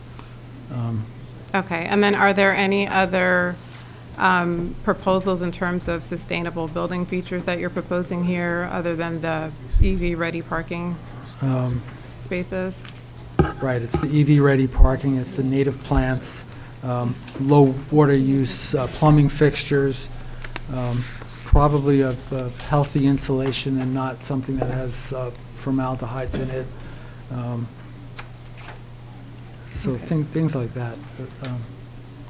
And then finally, are there any other options than sweet gums that might eventually develop sweet gum balls that not only the owner, but the neighborhood residents will have to deal with eventually? Are there any other options for narrow deciduous trees that you could put There are here? two, right, Mr. Harrison. So there are two options, and both these are visible at the Van Vleck House and Gardens property. The rear lawn off the back of the property is currently lined with these sweet gums. They've been there probably 15 years, and they don't have balls yet. And then the other option we looked at is a pyramidal, pyramid-shaped or narrow oak tree, and there's one at the front of the Van Vleck property between the gravel parking area on Van Vleck Street and the public sidewalk. And that, I can't think of the botanical name of that oak tree or the species of the oak tree, but it also stays narrow. And we were looking for something that could, stay narrow and be interesting with good fall color. And those were the two choices.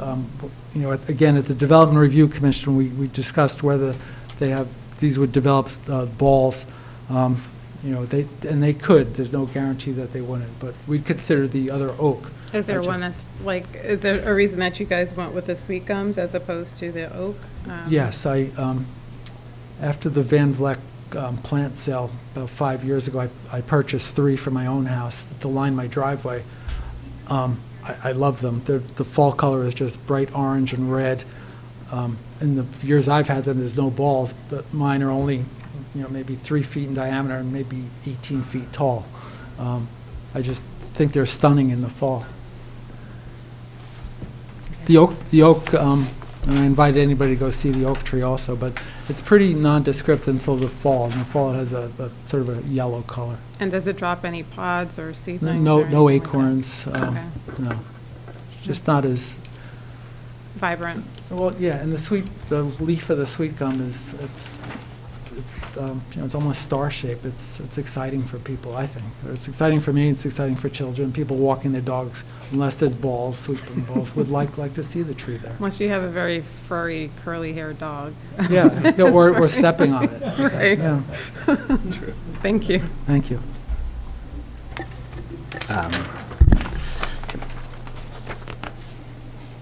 Paul, on 5 Wheeler Street, there are meters along that building face. Are those going to need to be moved since you're not building up to that building, correct? So We're not building up to that building. And they'll have access to look at those meters? when they need Correct. to? Okay. Right. I'm going to the Sanborn map. 5 Wheeler Street looked like it had a garage back there at one point. Is that your interpretation of that map? That's what it looks like. And Correct. do you think that there was a common driveway between 7 and 5 at one point? Yes. Okay. Just going to go through a couple of things.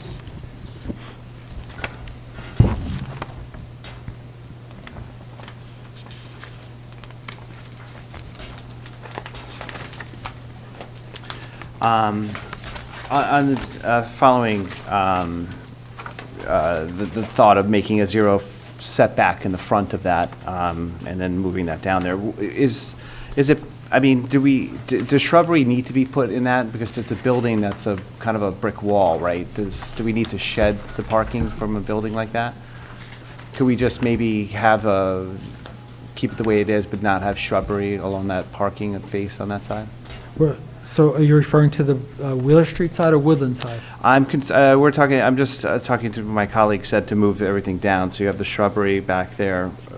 If we just get rid of the shrubbery and not have that, Oh, back there. vanishing the parking, because it's just a brick wall of that building, right? Does that need to happen You're that way? saying have 3 foot clear for 1801. I just say 3 get foot rid of the clear for landscape, yeah, I'm for just saying get rid of the parking lot, landscape, get rid yeah, of the just get rid of the between landscape. 1801 and 1802. Possibly, if that's another thought there. I'm sorry, but the question to get rid of the landscaping, is that, That's what Yeah. he wants- but Yeah. can I ask why? Just, For access to the Because the we're wall? looking for that access for that building. Like, they're going to be able to park in that lot? Are they going to walk, like, if they have an access in the back there, are they going to walk through the parking lot to get into the backyard of that, or their house there, technically, for five-wheeler? If they, My assumption was that they were going to walk around the front. Okay. But rather than I'm not taking su- out those cedar trees, I'd prefer like a low evergreen ground cover there, rather than removing the landscaping totally. If I'm following your question.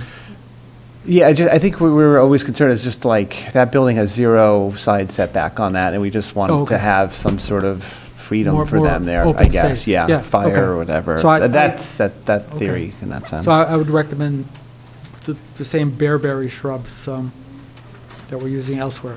They're low evergreen. And then maybe we'll do, my colleague said, just go with a 0 setback on Wheeler Street, and then Woodland, and Woodland. keep some sort of access way for that building. Okay. Is five-wheeler going to be part of this situation, or is it going to be its own building sold or something? Because it seems like it's not being discussed that much. Is that part? Yeah. Yeah, so we're requesting as part of this application minor subdivision approval, so five-wheeler will be on its own lot. Okay. And then this four-family on the other newly created lot, there will be parking for the five-wheeler, 2 spaces on the newly created lot. Is five-wheeler going to be like spun off and sold on its own, or is it going to be part of this whole tenant That's not the situation? intention. Okay, okay. Thank you. Let me just get a couple more here.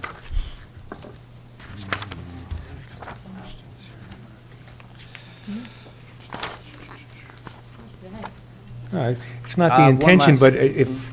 Yeah, you're it not could- sug- it- sure, you're it not could be. suggesting, they don't want a condition saying that it can't be sold off. No, I'm not saying that at all. I Okay. just wanted- Right, exactly, yeah. Paul, It'll be last on- question for me. Yeah, please. The columns, they don't seem to match up. Is there a reason why that's the case? Like in the back there, like one,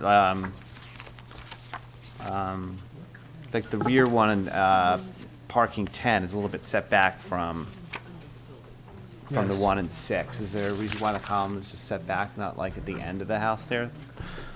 Yeah, we were working with the striping of the proposed parking spaces. That's the only reason. Okay. There's nothing structural or anything with that at all, right? You That's- could just move it nothing down that way? structural Right, it was strictly for the parking layout. Okay, thank you. George, do you have any questions? Make a couple of comments I got here. For a little clarification. On that 4-story that you depict in the plans, the darker color, What slide? You on slide 28 by any chance? I don't know, 23. 23. 23, it's a half story. Got it. Okay. That massive look it gives to the building, you say by setting it back will not impose itself on Wheeler Street? It won't by pushing it back, you don't get that massive look on Wheeler Street? What is slide 24? Or let's start with 24. So if you could look at your slide 24, you could see the existing buildings on Wheeler Street to the south. And you could see in gray the roof line of this top Right. half-story. Okay, let me stop you there, Paul. Please. How high is that going to be? That's one slide back, slide 23.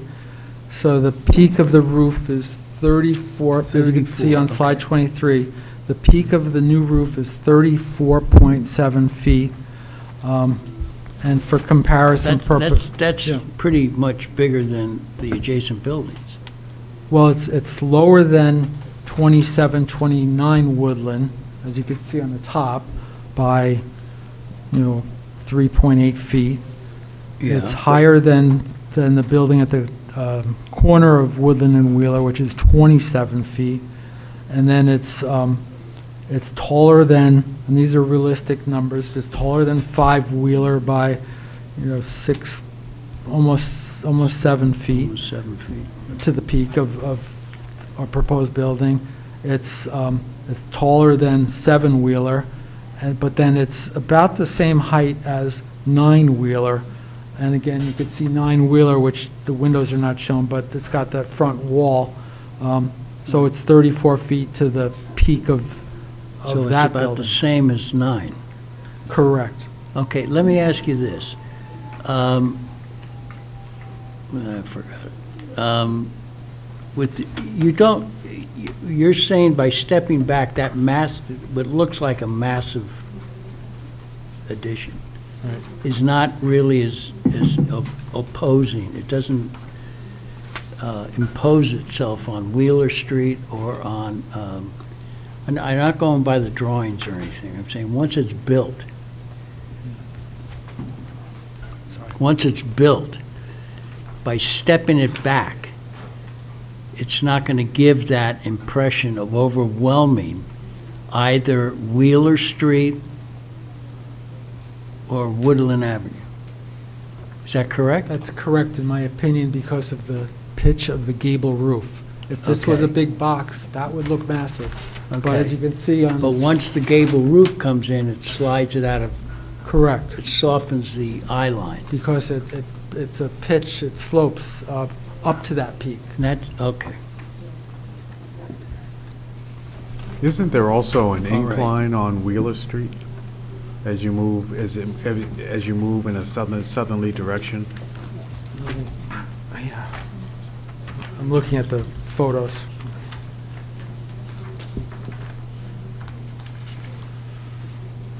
Yes, So if so you on were- slide 6, you can see how Yeah. Wheeler Street goes up as you head south. So if you were standing on the other end, on the southern end of Wheeler Street, This looking, building would look too small. it would Right. look smaller.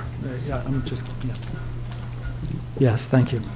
But in effect, what you've built is adequate for the design of the building.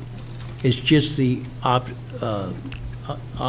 optics changes by Right. pushing it back. And that's why it's important to have both the 2D drawings that typically architects draw and also the 3-dimensional drawings to show it in context. Because if you just look at the 2D drawing, it looks big. You don't pick up the fact that that's a pitched roof. So the rendering, I think, is pretty helpful. But I think it still looks massive in this Massive. rendering. It's big. I don't think this makes it feel like it goes away because it's set back or it's a dark color. It still feels massive here, especially in comparison to 5 Wheeler Street. If we, even by softening the facade, by putting, not dark brown or black or whatever this is, by putting a red brick facade or a red brick-like facade on it, it's still big.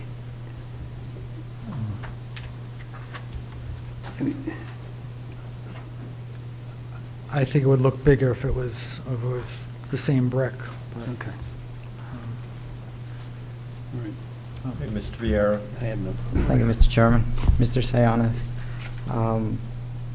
I guess starting at a high level from an architectural design perspective, you mentioned that the purpose of the new building is to anchor the corner. What does that mean? The design is to anchor the corner. Right now, it's sort of it's a gap in the streetscape at that corner. It's that parking lot and the one-story garage. There's a continuous row of buildings along Woodland, both to the east and then on the other side of Wheeler to the west. Those are 2- and 3-story buildings. And then you get to this, you get to, unfortunately, 2 parking lots in a row. You get the neighboring parking lot to the east, which belongs to 2729 Woodland, which is the 11-unit building. And then you get the parking lot on this subject property. It's out of character, in my opinion, so. And by anchoring, the idea was to create this brick building at the corner of this subject property that fits in and anchors the neighborhood. Okay. So the lobby area, that is a common space. Is that where the mailboxes are going to be, as far as you can tell? Yes.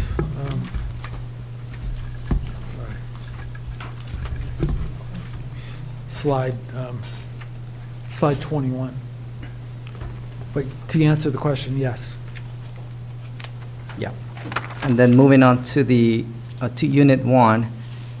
So the first floor is designed with universal design features, meaning ADA compliant, Yes. including the bathrooms? Yes, The entire first floor? yes. Yep. Okay. And then there's a utility storage recycling area. That is a common space, but not where the, I guess, washing and drying machines are. Those are just storage areas? Correct. Yeah. Each unit would have its own laundry Laundry in it. area, yeah. Then moving on to the second floor, that both units 2 and 3 will use the common stairwell, and they will access their units through those, I guess, doors. But then the third floor also has a door on that lobby area on the second floor, correct? Correct. Yeah. Then for the terrace access, maintenance personnel will have to access through through Unit 4 to maintain the equipment? That would be the best access, yes. Yeah. Unless they put a ladder up on the side of the building. And that's just for the HVAC. Just HVAC, yeah, just the condensing units outside, yeah. There's no other mechanical equipment other than the condensing units, correct? Correct. Okay. And then the units 2 and 3 required a secondary means of egress? They don't, right? No, they do not. Yeah, okay. Then, about the step back on the second floor, I guess. Do you know what that dimension is on the step back? For the, at the front for the balconies or for the rear? For the rear? For the rear. I will measure it off the drawing.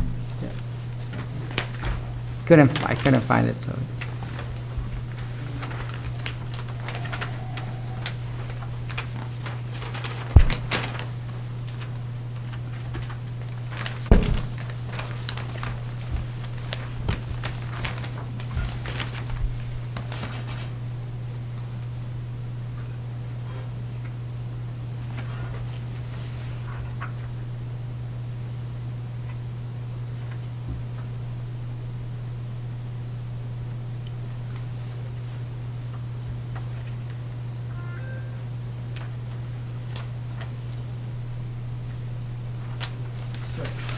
It is approximately 8 foot 6 inches that it steps in.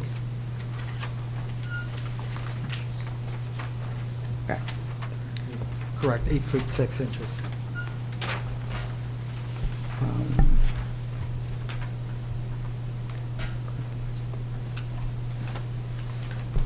Yeah, okay. Those are all my questions. Thank you. Thank you. Okay,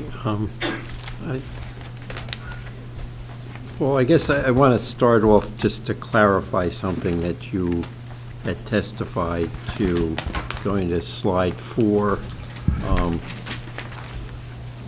That in fact, the Sanborn map doesn't show the current lot configuration, ignoring the subdivision line. It actually shows what is now, I guess, just Lot 20 being part of the subject property, correct?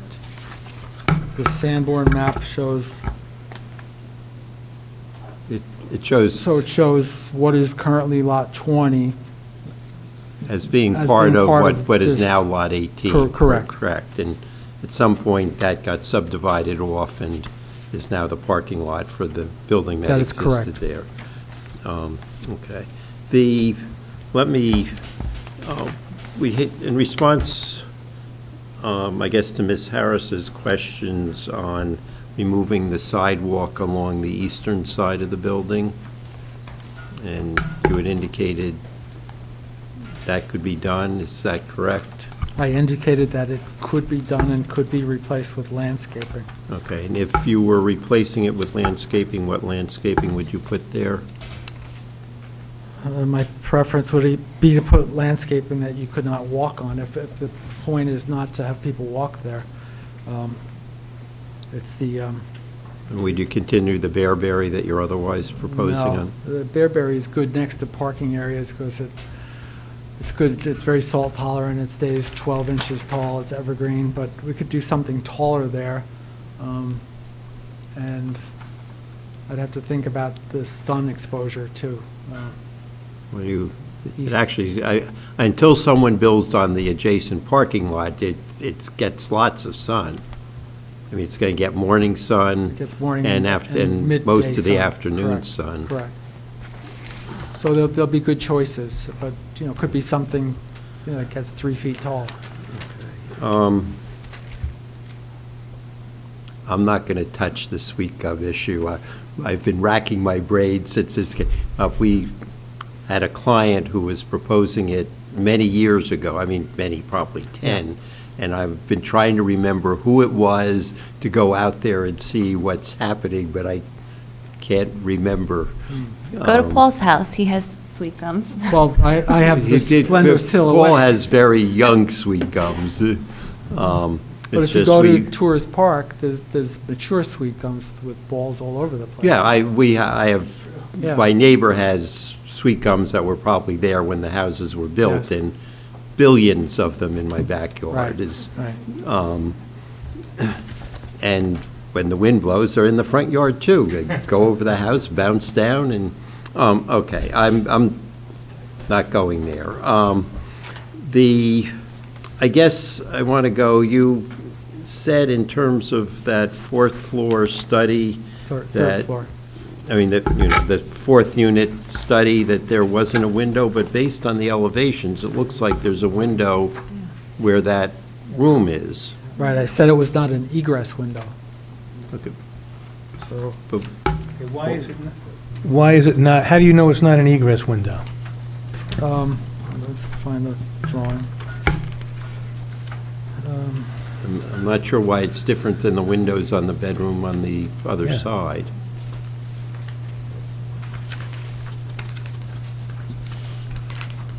Slide 22 is the floor plan. You're obviously looking for an elevation or something? I was looking for the the eastern elevation, which is on slide 20. Slide 20. Slide 20 shows the east elevation.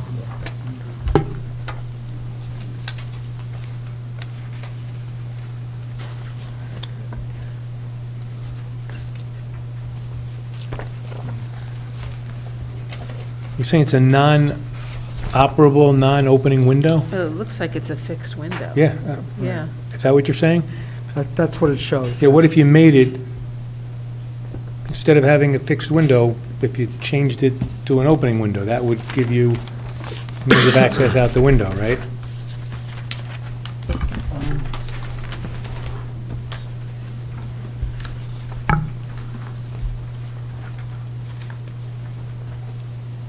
We're specifically talking about this set of windows. Right. I'm sorry. Correct. Right. Those aren't casements? They're shown as fixed. They could certainly be casements. Ultimately, I'm heading towards your parking calculations, and I'm not sure how I want to go in terms of studies in bedrooms, having dealt with this with septic systems in an earlier stage of my life, but they, and I can't find it, Not but septic. you have, wherever they were, maybe it's on your, a different calculation for the units in the two-family than from the proposed units, and they all seem to be two-bedroom. Correct. And we could stipulate, Slide, do you have that on?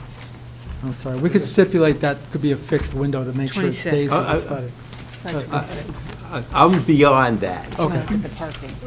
I'm not sure it even makes sense. And Slide 26 is the parking requirement slide, right? Correct. Bill, what are you asking him to okay, dis- so for the two bedrooms in the existing house, you have 1.5 spaces for dwelling unit. In the two bedrooms in the proposed building, you have 2 spaces for Correct. It's dwelling a unit. different calculation. So a two-family house, according to RS, New Jersey Residential Site Improvement Standards, requires 3 parking spaces. But in a multifamily building, it's based on the number of bedrooms. So that's how we did the calculation.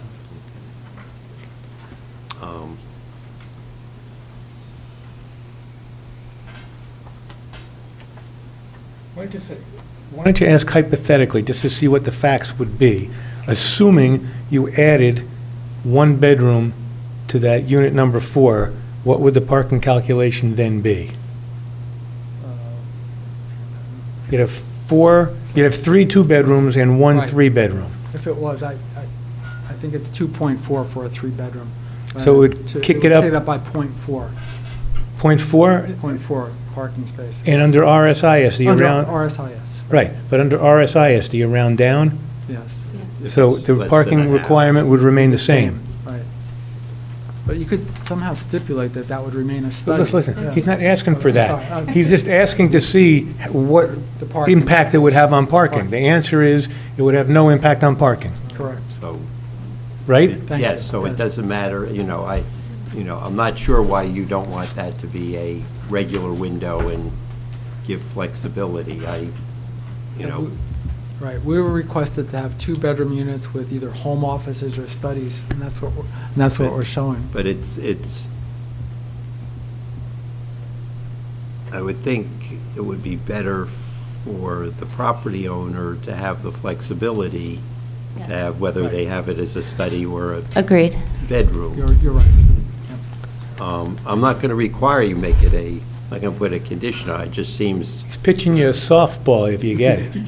I got it. Thank you. We're picking it up. I stopped playing years ago.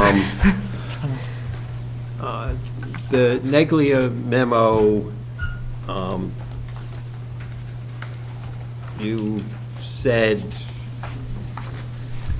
you would adhere or you would work with the engineer, and part of that made me nervous. Let me first start off with, well, okay, I'll ask, which ones are you not going to fully comply with? Oh, I believe we are going to fully comply with them.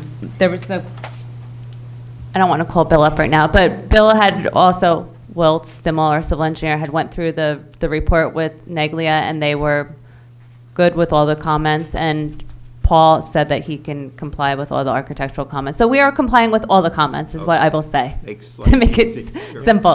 Yes. However, there are a couple that the comments say testimony should be provided, and there are a couple that I have a question on in terms of what you're doing. So comment 6.8 and says the applicant shall revise the overflow pipe outlet invert associated with 8-inch pipe. Based on the invert provided, the pipe will be partially exposed above grade. So that is one of the ones you're going to comply with. Yes. Right, Paul? Yes. Yes. And there's both a comment in Janice's memo and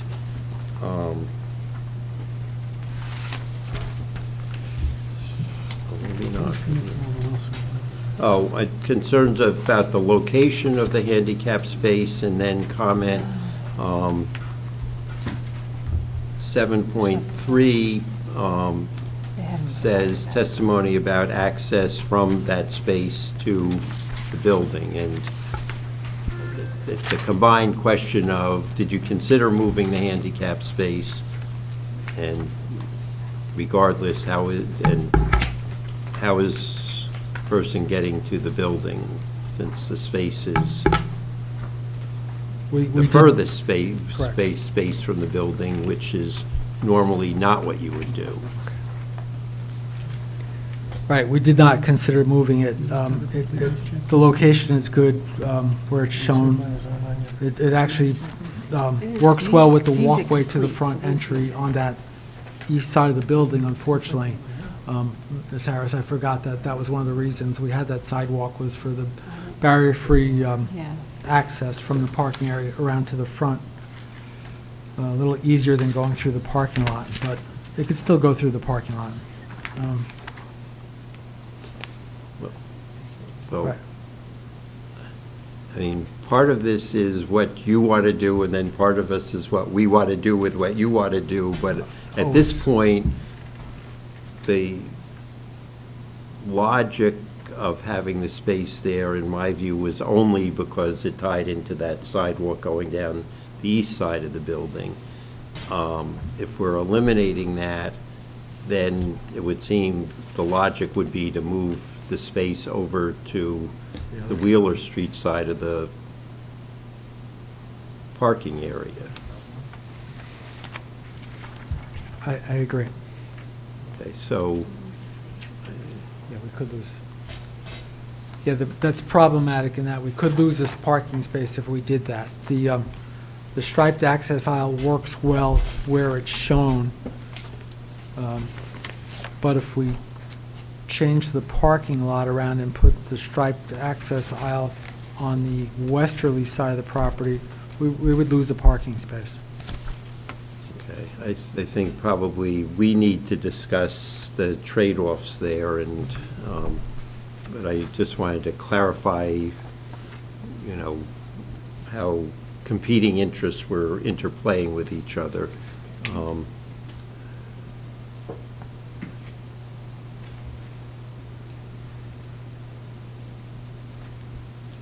think that takes care of it.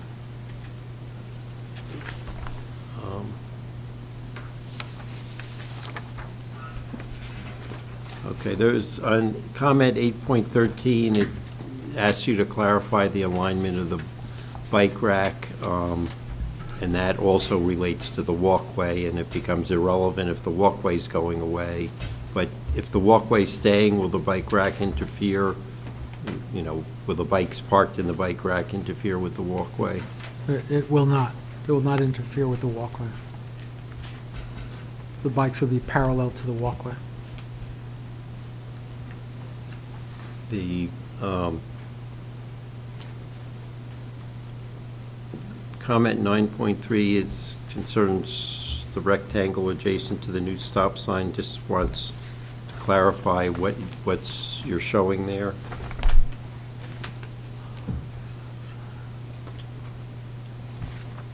Yeah, that,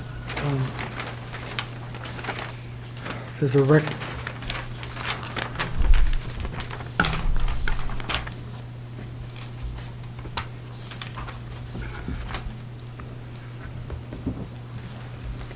the rectangle is part of the wall.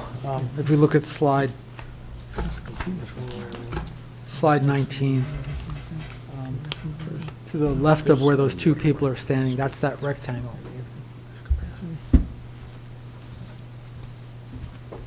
Can you repeat that, because I was Sure. talking to him while you were Okay. answering. So the question was, what is the rectangle on the site plan? So on slide 19, you could see this is the rectangle in elevation. It's part of the supporting wall for the building. That's the rectangle in plan view. I don't know, I thought he meant the rectangle near the stop sign. Well, let's see what that one is. The stop sign is, if you look on sheet 1.02, it's right next to the stop line. Let's see. I'm not quite sure what rectangle, I think there's a storm grate there. And then you have the depressed, at the intersection there, the sidewalks are currently depressed. Sorry. Can we go to the enlarged site plan, which is 25?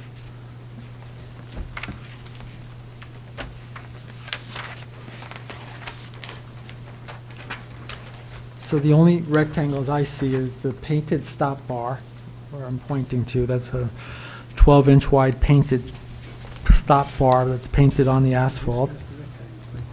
Do you see another Yeah. rectangle? There's a rectangle that has like 6 rectangles inside it. Right here.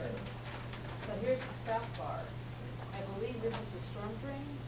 And then there, maybe he's referring to these 2 rectangles here, which, Oh. are those the depressed curbs? I- The depressed sidewalks? Those are depressed sidewalks. So that's, I think that's what he was addressing. Those are Because they're existing. not listed. Things. Yeah, I think that's what he was referring to.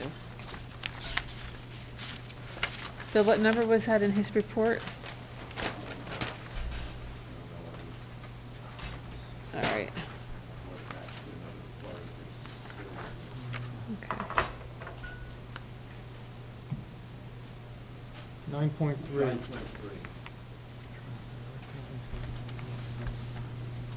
The only new stop sign is within the parking that's covered by the 1.5 Oh, stories of the maybe it's, building. okay, inside the parking lot, okay. Right. Then that's the wall, all right. Then comment 9.7 about snow removal and the question of whether you're going to be able to accomplish what you're showing. Right, so a certain amount of, well, primarily most of the parking lot is covered with building, but the portion that's not could be carried around to the designated snow storage area, which is shown with the cross-hatching on the site plan. If it's more than a certain amount of snow, it'd be common for the applicant to remove the snow from the property, to cart it away. Oh, if we don't have the landscape, correct, if we don't have the landscaping at the southerly side of the property, and the space is larger, we could push some of the snow there, but And that's a possibility. if we move the building forward and have the larger space there, would you still be proposing the red cedars? No, I think we'd get away from the red cedars. The red cedars is typically to screen parking areas. But you're screening it from a blank wall of From a a building. blank wall that and- could be beautifully restored, right? And they're, they're going to grow together. I mean, it's. Right, as a solid mass of evergreen.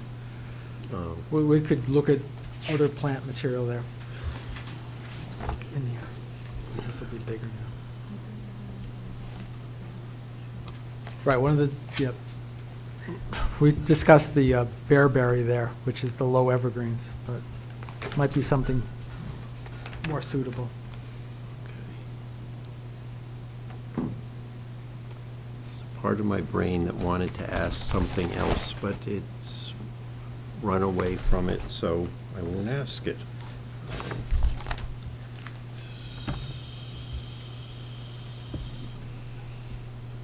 Oh,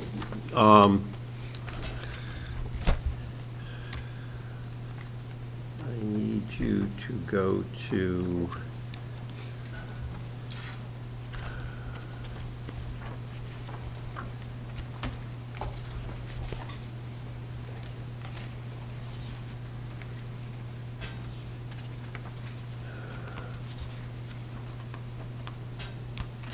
there's an elevation that shows a partially, slide 20. The Wheeler Street elevation, you're showing part of the cars being visible over the top of what's there, and I guess my question is, how high is what's there, and why not make it a little higher so a typical car would be screened? We would consider that. We're showing a 4.5-foot high fence, which we could, it's Well, a- 4.5, but I mean, 4.5 feet's going to be taller than a typical car. I mean, you're showing both, you're showing sedans, and, yeah, but it is both are 4.5 4.5 feet, feet both is the shown, wall and right. the fence? yes. Okay. Okay. Are there any members of the public who have questions for this witness? And this is just an opportunity for questions. Okay. We want to take a break, or John, speak? What? Yeah, then come forward.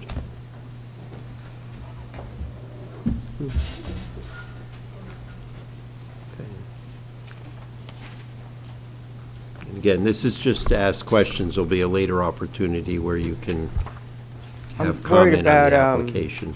noise coming into this, so if you can't hear me, Yes, Can you state your name? and a Can you name hear and me? Okay. address. this is so much a question, but just something Can you that, state your name and oh, I'm address? sorry, Latifa Jana, 19 Wheeler Street. Thank you. So I was going to talk about some other things, but what I'm hearing now and what I'm concerned about living in a street that, in a block that already has 2 new buildings similar to this, built on the narrow lots. And the reason the lots are narrow, this was a working class neighborhood historically.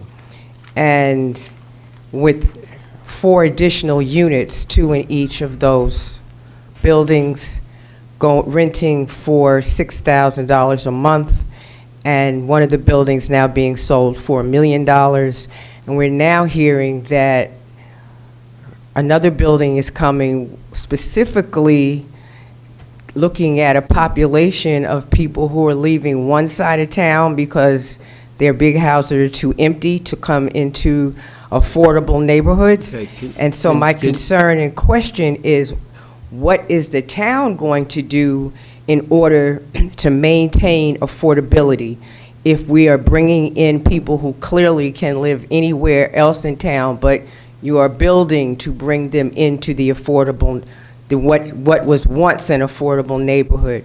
My other question is about parking. We live in an area with very limited off-street parking. You had a parking lot that was being utilized.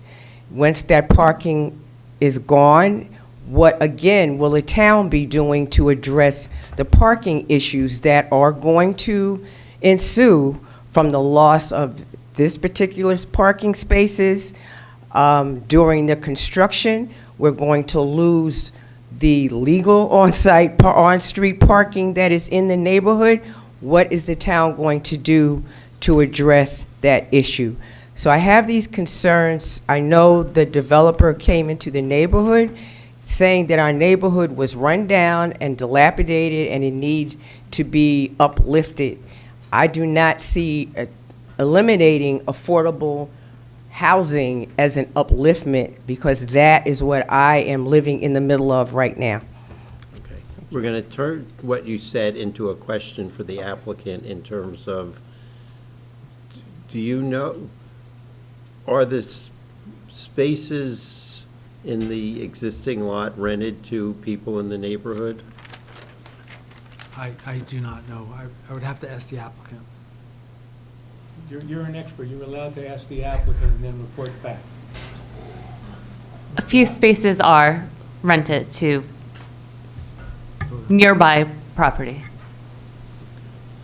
Okay. Are there any other members of the audience who have questions? And you'll have a later time to comment on the application. Sarah Avery, I'm the owner of 7 Wheeler Street. The applicant has made a point of stating that this design conforms to the neighborhood with the 25-foot width frontage on Wheeler and 50-foot width on Woodland. But what you have failed to point out is that most of the homes on Wheeler Street have large backyards. This application has no outdoor space, no backyard. And so how can you ask for so many variances claiming that the application conforms to existing structures and fail to disclose such a significant lack? So on the 5 Wheeler Street property, Lisa, you have a witness. Yes.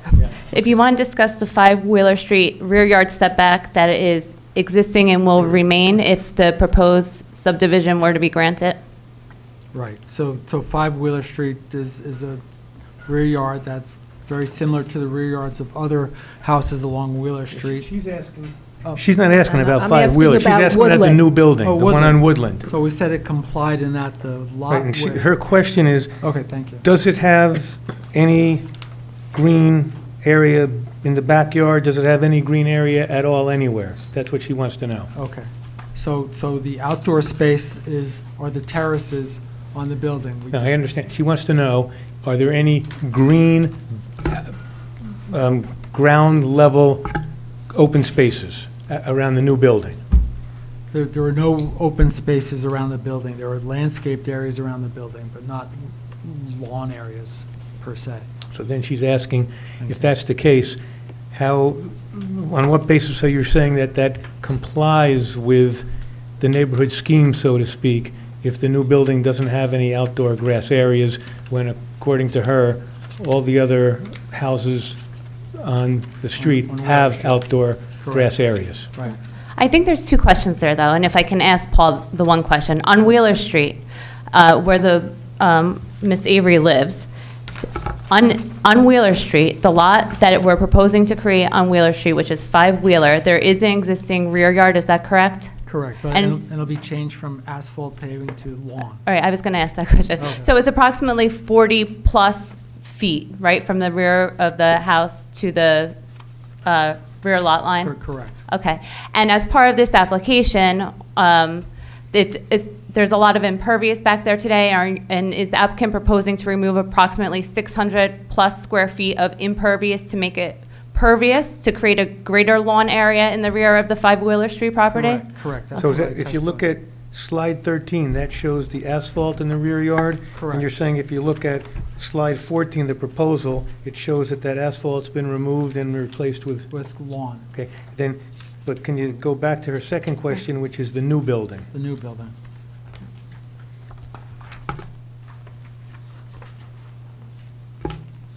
So in the new building, the outdoor spaces are the terraces on the building. We talked about that very large or oversized terrace on the top floor.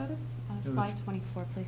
Yeah, do all the people in the building have access to that? Or I believe you said before, only the, Only the top floor, and then the people on the second floor have access to those balconies on the second floor. And we're pulling up slide 24, Paul. This is showing the aerial of the properties along Woodland Avenue, and if you can describe what the rear properties look like along Woodland Avenue in the block where the proposed development is there large green spaced areas? Or is there surface parking and paving as well? Right, based on this aerial view, you could see the parking at the property directly to the east, parking to the next property to the east, the corner of Woodland and Wheeler, it's a large parking lot. There is a lawn, it appears to be at the next property to the west, and then there's parking behind the properties to the west of that. Characteristically, in your opinion, looking at the subject block, is it, in the rear yards, is it more pervious than impervious lawn area for the Along Woodland, totality? you're saying? On Woodland, yes, on Woodland. On Woodland is more impervious than pervious, correct. Thank you. On Woodland. But the question that was asked related to Wheeler. And so when you're looking at the properties on Wheeler Street, is it more characteristic for them to have yard space as opposed to parking lots to the rear of their buildings? I mean, that's the question that's being posed. Right, and if you Right. go to slide 12, perhaps, I think that's the series of questions we just went through. On the Wheeler Street lot, there will be, I believe Paul testified to a 48.9-foot setback in the rear yard, and he also testified that more than 600 square feet of impervious pavement today was being removed to create a larger lawn area. And I don't know, Paul, if you can answer the question, but is that rear yard behind the 5 Wheeler characteristic of what's along Wheeler Street? Well, if you look at slide 24, the aerial photo It really varies, to be honest. If you go to this, if you look at the rear yards, you see, some have, there's a large lawn area where I'm pointing to, but then the property next to it, it's all paving, or across the street, it's all paving in the backyard. So it varies. If I could just, Please do. if Yeah. I could just mention, the reason why you see the large paving there is because the new buildings, number 13 and number 15 Wheeler, whatever the zoning application was for those two properties, they allowed them to remove all of the yard and put parking. So it's all paved. Now it is. Paul, as part of the subject application on the 5 Wheeler lot that's going to be created, proposed lot 18.04, are we proposing any additional impervious in the rear yard, or are we reducing the impervious? We're Bring- we're increasing the pervious in the rear yard of lot 1801 by Thank you. removing the asphalt paving. Thank you. Are there any other members of the public? Come forward, state your name and address. Good evening. My name is Ken Lau. I'm the owner of Can you spell your last name? LAU. Yeah. L-A-U. Yeah. And your address?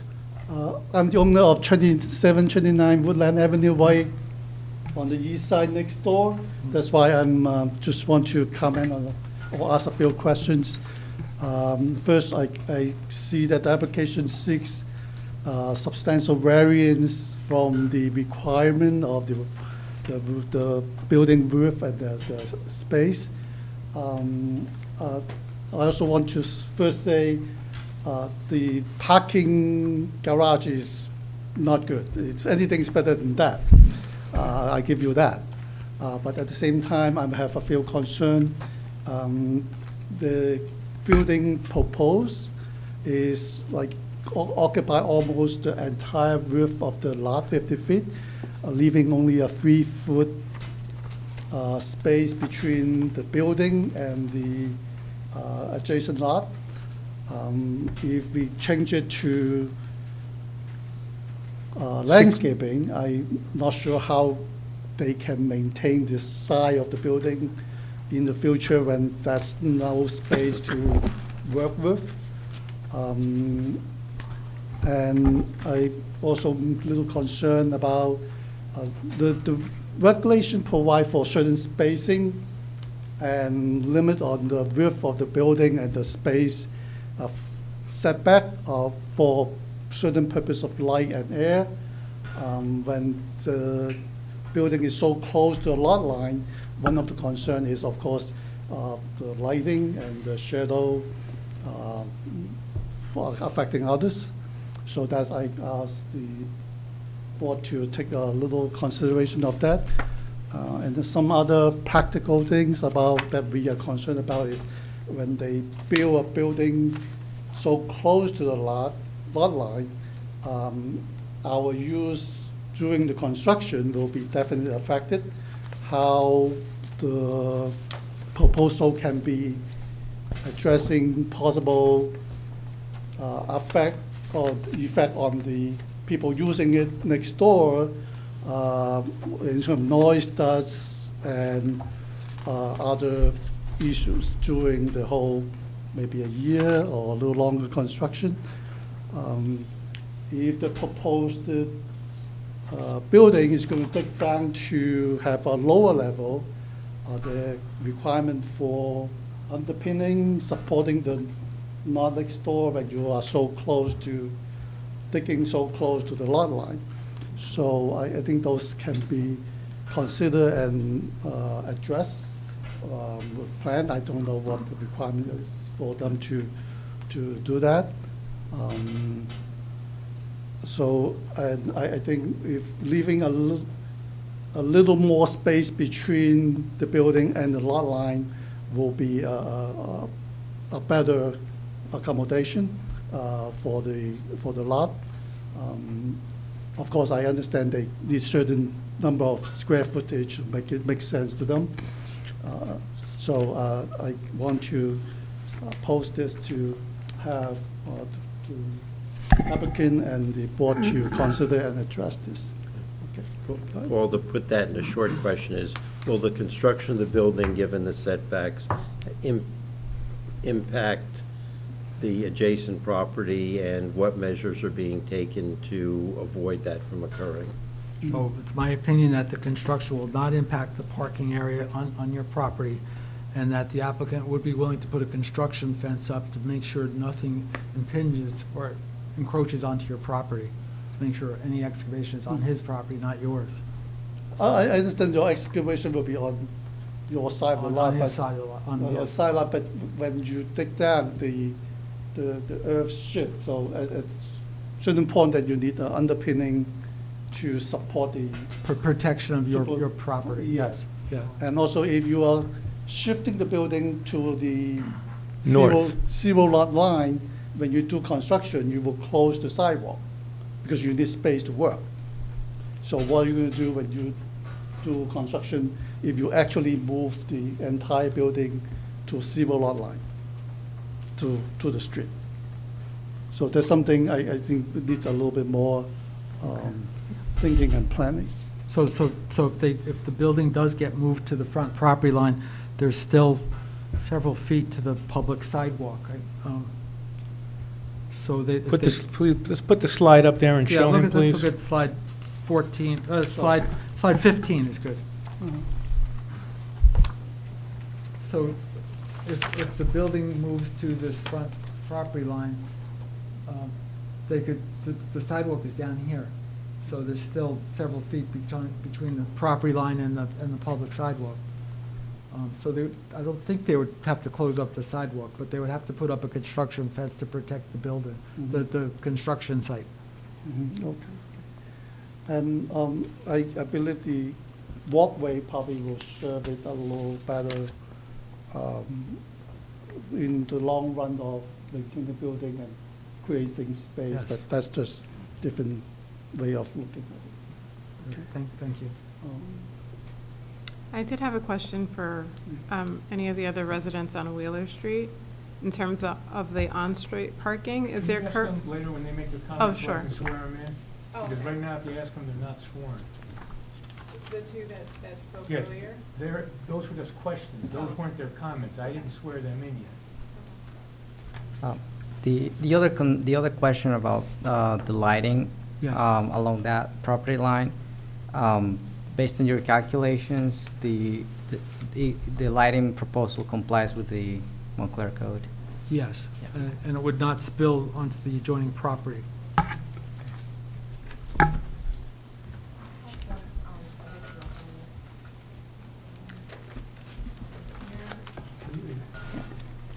Here where you have the front facade and it's set back a little bit here. Yes. I think that if that something like that was done in the back, it would be a good opportunity to kind of just recover some of the space that is being discussed, that it just goes too close to the lot line. Which sheet are you, is that sheet 18? I'm looking at 16. 16. 16, and then 17 Where there's like, also, and, yeah. and I do like when you're looking from the front, and you can see the gable, it does, to me, that feature right there blends in with the neighborhood. Yes. And I like that there's a little offset, but then when you come around the side, it's almost like blocked, and then, like, almost like a block, like it looks like an extension, not like it was designed together. Part of that is the color, but then if you had a moment like that in the back, a little offset, I think it would, and I do agree with my colleague also that, which I was gonna mention, that I think the floor plan is very gracious, and it's a lot, like the sizes of the rooms where you could recover some of that if you did have like an offset moment in the back, and Okay. that's it. Thank you. Just a couple of questions. One of them is, given the proposed new building, about how many people do you then anticipate living in that building?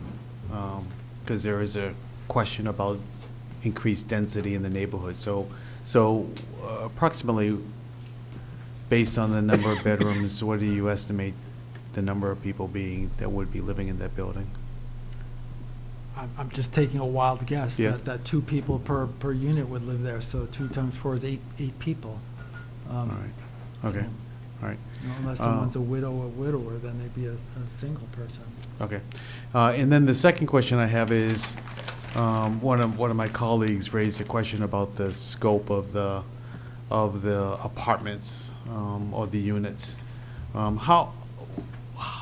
How does the square footage of the proposed units compare to the units in 5 Wheeler Street?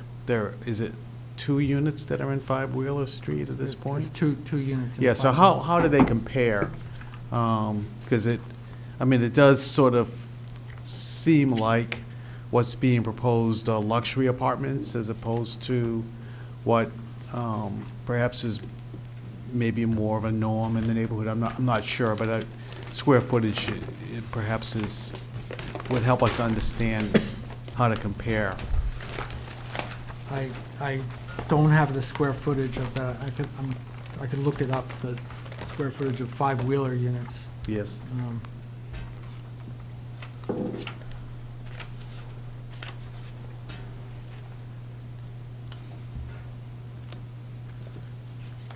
Or maybe since the owners are in the room and you're the architect, you can ask them Okay. what is their intent with the new building. in Can I make a comparison. suggestion? Yes, sir. Certain things he can check with a lay witness as an expert. If you want to know the size of the units, we should get them sworn if he's gonna answer that. An architect can calculate, he's an expert. If the architect doesn't know, I would not rely on a layperson, the owner applicant, to tell him. I would say, if it's important to you, tell him you'd like him to do the calculation. And if you can't do it now, then, Well- listen, they haven't made it to their planner, and right now it's 10:20 PM, so okay. they're gonna be coming back in any event. I'd like for you to do the calculation. It doesn't You have have to to know Stays my late. tolerance. It doesn't have to be Knows my tonight. It doesn't have to be tolerance. tonight, but I'd like to know. Okay. I'm being good tonight, and you know it. I do.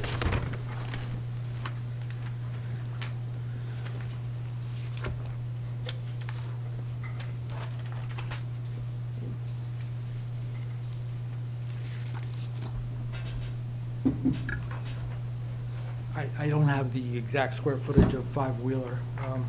Why don't you, at the next, whenever this continued, Sure. come back next time. Okay. You'll tell us. You'll tell them, I won't be here. I don't know if Michael really is avoiding Lisa.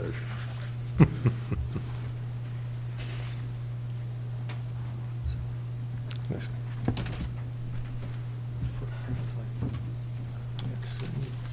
Conditions that everyone agrees to, and I got the ones in yellow, then we gotta poll people if they wanna do that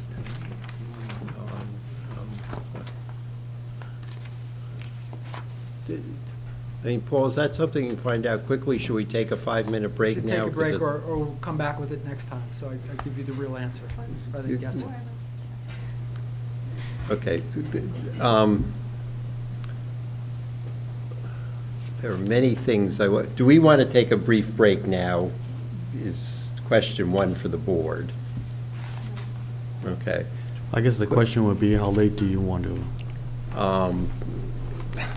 The question, I mean, how long do you think John will, I mean, John talks very fast, we both know that. How long do you think his testimony is going to take? 10 Come minutes. on. D1 variance and got all these C variances. You're gonna take 10 minutes? There was a lot of the background that was laid by Paul with the existing characteristics of the Okay. neighborhood. Okay, so See. why don't you call Mr. McDonough, while Paul is figuring out the size of that, and then we can have him come back and answer that question.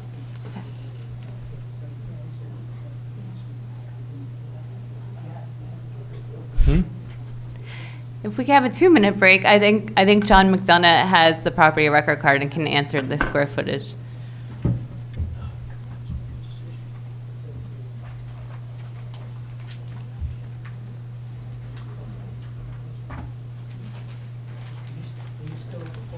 think I'm done. John, you're up. So in other words, you're going to defer to Mr. McDonough to answer the question about the square footage of the two units inside 5 Wheeler. Or Mr. Sionas will come back if, Yes. have it. okay? Yes.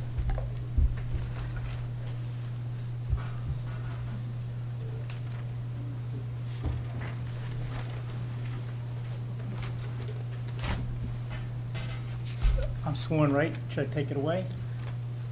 You might want to get qualified. We can do that. Yes, correct.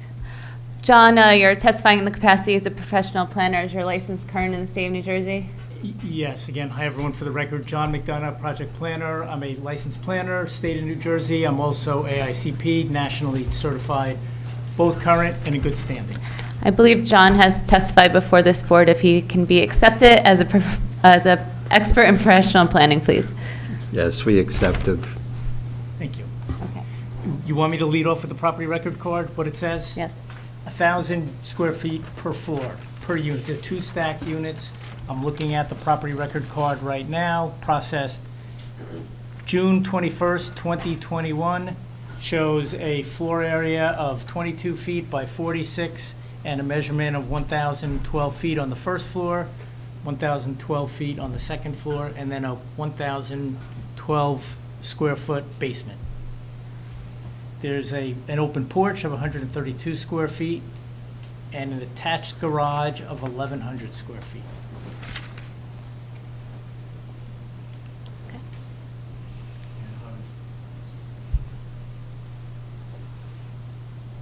And how does that compare to what is being proposed for the Yeah, what's the square footage of the 4 units in the new in building? the new building, on average? When I looked at it, it's about 1,500 to 1,800. Okay, so it's, They're larger. yes, significantly larger. Okay, thank you. Okay.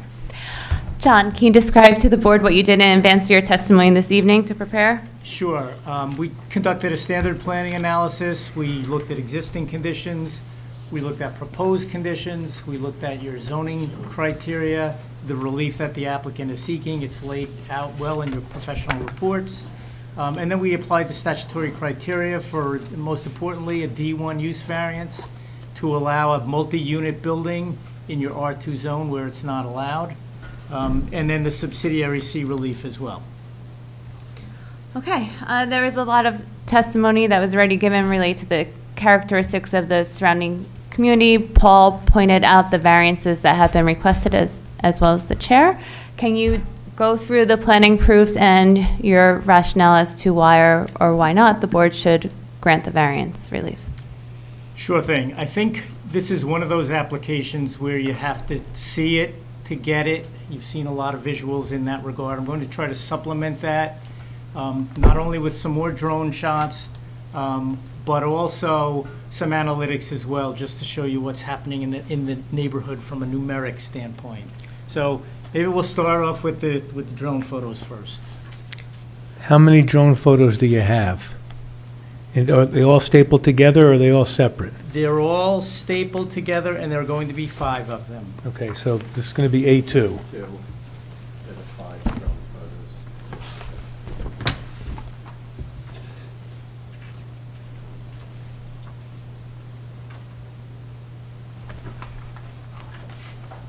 And as it's being handed out, I won't describe what they show, but I'll, as a preamble, emphasize that neighborhood compatibility is certainly a key consideration of any variance application. And what these exhibits show, they essentially let the neighborhood do the talking as to what is immediately around the subject and how this infill development is responsive or context sensitive to that which is around it. Are you going to have that up on the screen or not? If not, can you hand these out to members of anyone who's still in the public? There should be extras. We'll make things go faster. It looks like you have one person left in the public. Did you have it on email or no? Okay, I'll keep going. So A2, frame number 1, is an aerial drone view of the subject site looking to the south. These were taken a couple days ago, but they were a fair and accurate representation of the subject property. We are here at the corner of Wheeler on the right and Woodland on the left. Certainly a visually prominent corner right there at the park. It is good planning to put people by parks and civic amenities.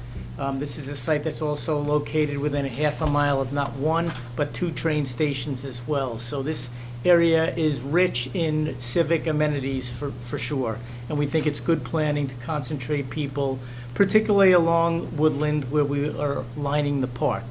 And we see a different development pattern. Clearly, there's 2 different typologies in terms of the building types that we see on Woodland compared to what we see on Wheeler. And we think this design is responsive to that. You can see immediately jumping out at you is pavement at the corner. That is contrary to good urban design. You see a dated, bland garage building also at the center of the site. And then we like the fact that the applicant is proposing to retain the 2-family that's there, which sort of becomes a buffer, if you will, of this development from the rest of the neighborhood, because clearly as we work our way down Wheeler, the development pattern starts to change. Importantly, as you can see here, it's an infill development.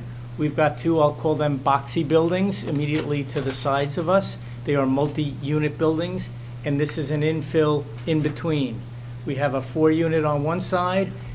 That building that's been called an 11-unit, I actually checked the DCA registration card. It's actually a 12-unit building as registered with DCA. So we're putting a 4-unit building next to a 4-unit building, next to a 12-unit building as well. We've hit the low range of the scale, and we think that's an appropriate density Which one is the 4-unit building? I thought the one next door is a 2-unit building.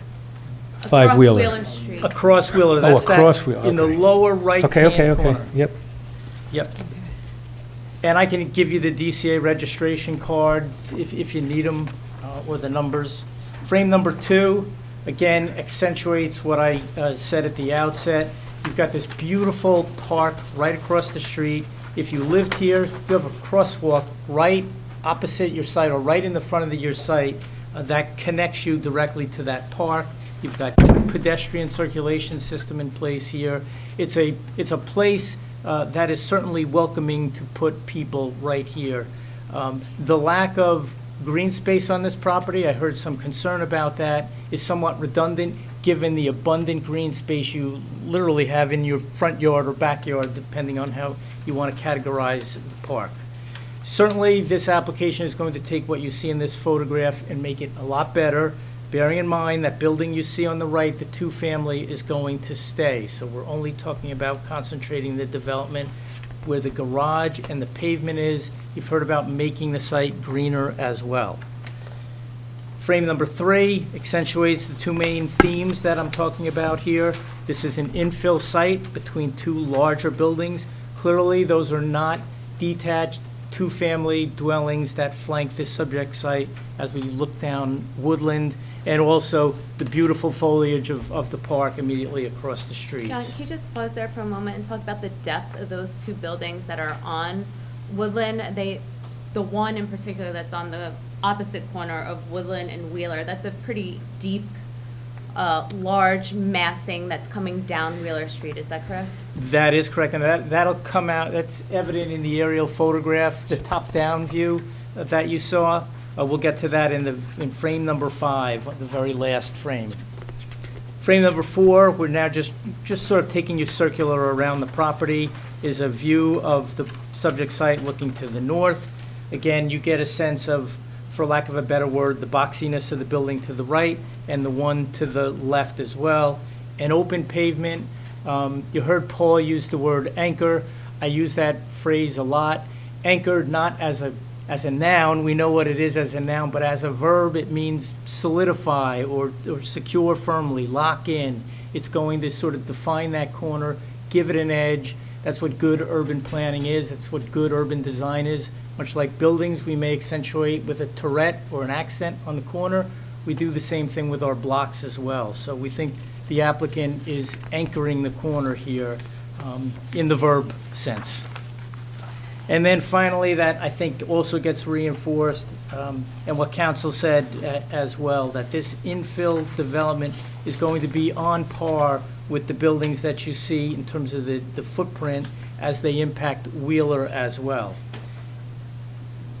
Certainly the development that's on the right, the 4-unit building, the white roof building. Are you on slide 5 now? I'm on slide number 5 now, sorry about that. I'm looking top down. Okay. And again, the subject site is in the middle. To the right, that white roof building would be the 4-unit building, and then to the left would be the 12-unit building.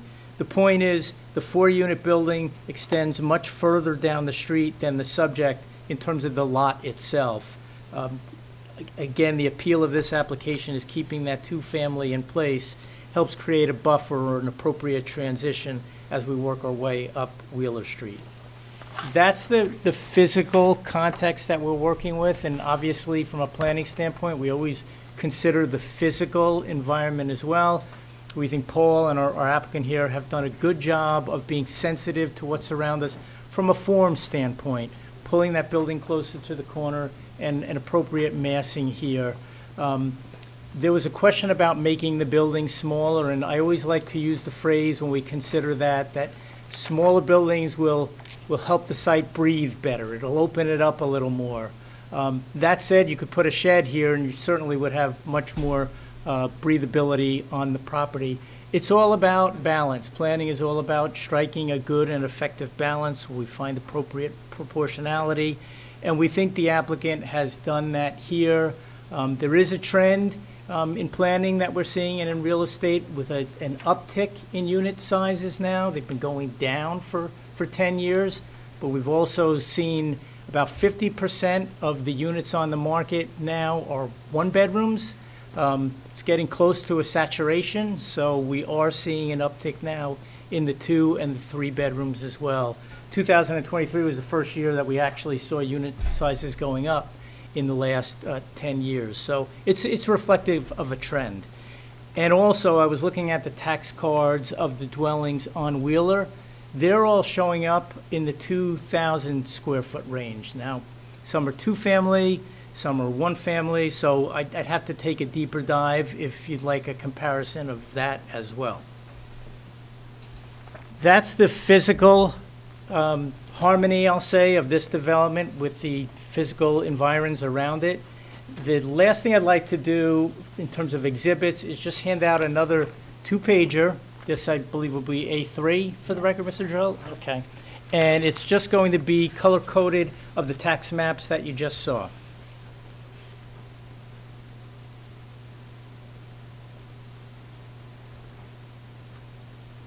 And the gist of this is really going to be to reinforce why I think it's good planning to reestablish that lot line that was originally there.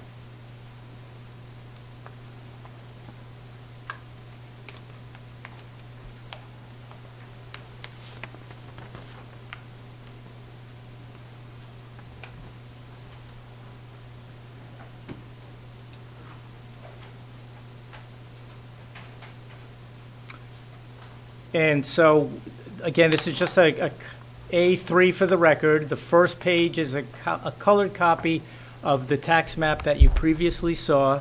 The subject property is all the way to the right, outlined with that bold black line on the corner of Wheeler Street and Woodland Avenue. Then we've dotted in where the proposed subdivision is going to go. So you can see we're splitting the subject lot, lot number 18, into 2 lots. The sliver, if you will, that forms the base of the L is clearly in harmony with all the other lots that we see as we work our way down Wheeler Street. And this goes through the analytics that Paul was giving you before in terms of average lot size.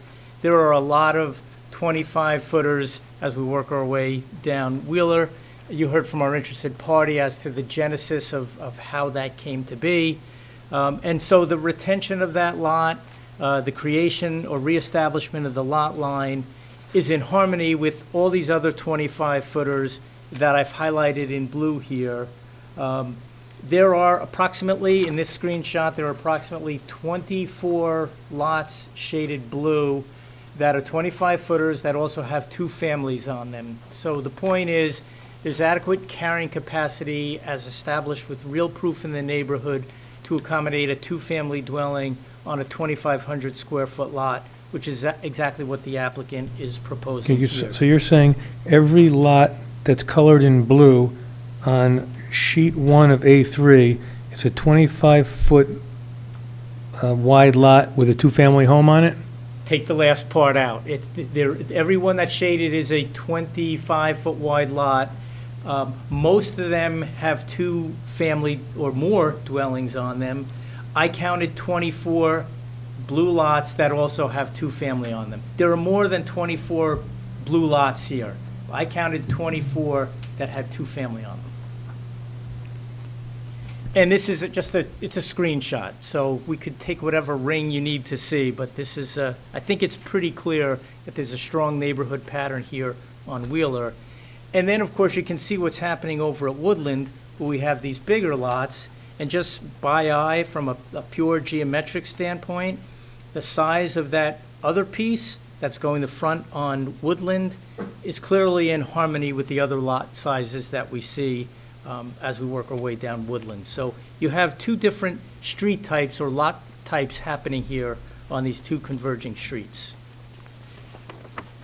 And then the last sheet, the only reason why I gave this to you is to show you how I established the 24 blue lots. So the 24 lots that were blue. This second sheet on A3 is simply taken from your tax maps, your GIS database that shows the number of two families, one families, three families. That's what those numbers are on each one of those lots.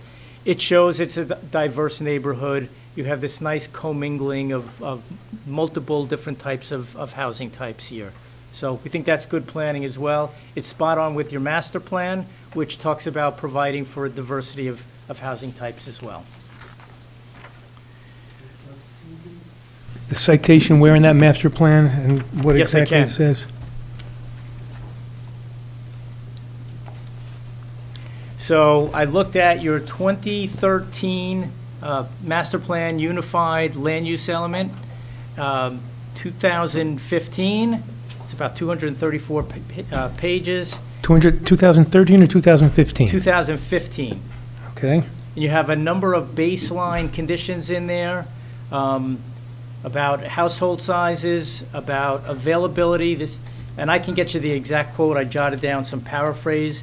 But What page do you want in there? I'll get you the exact page. Just for the record, yeah, it was amended in 2023. Yeah. I think that's what I was referencing, the actual, this is the one I was looking at, yet, which May one? 2015, I was looking at the one online, May 2015, amended March 2023. Okay, so, 2023, okay.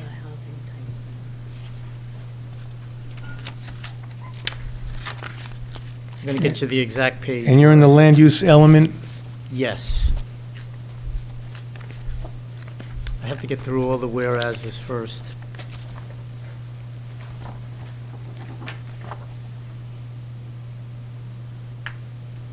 Okay, yep, baseline conditions on page number 4 talks about the availability of a diverse range of housing types is lacking. That's page 4, 2023 master plan. Then there were some goals about, and I'll get you the exact page numbers, maintaining scale and character, providing for quality design, and again, increasing diversity, not uniformity in your neighborhoods. So on page number 5, in terms of the vision for Montclair, number 2, the mix of housing opportunities in Montclair provides the necessary components for a vibrant and diverse community, options for different age groups, options for different socioeconomic backgrounds, all of which reinforces what your town is well known for, its cultural, ethnic, and socioeconomic diversity.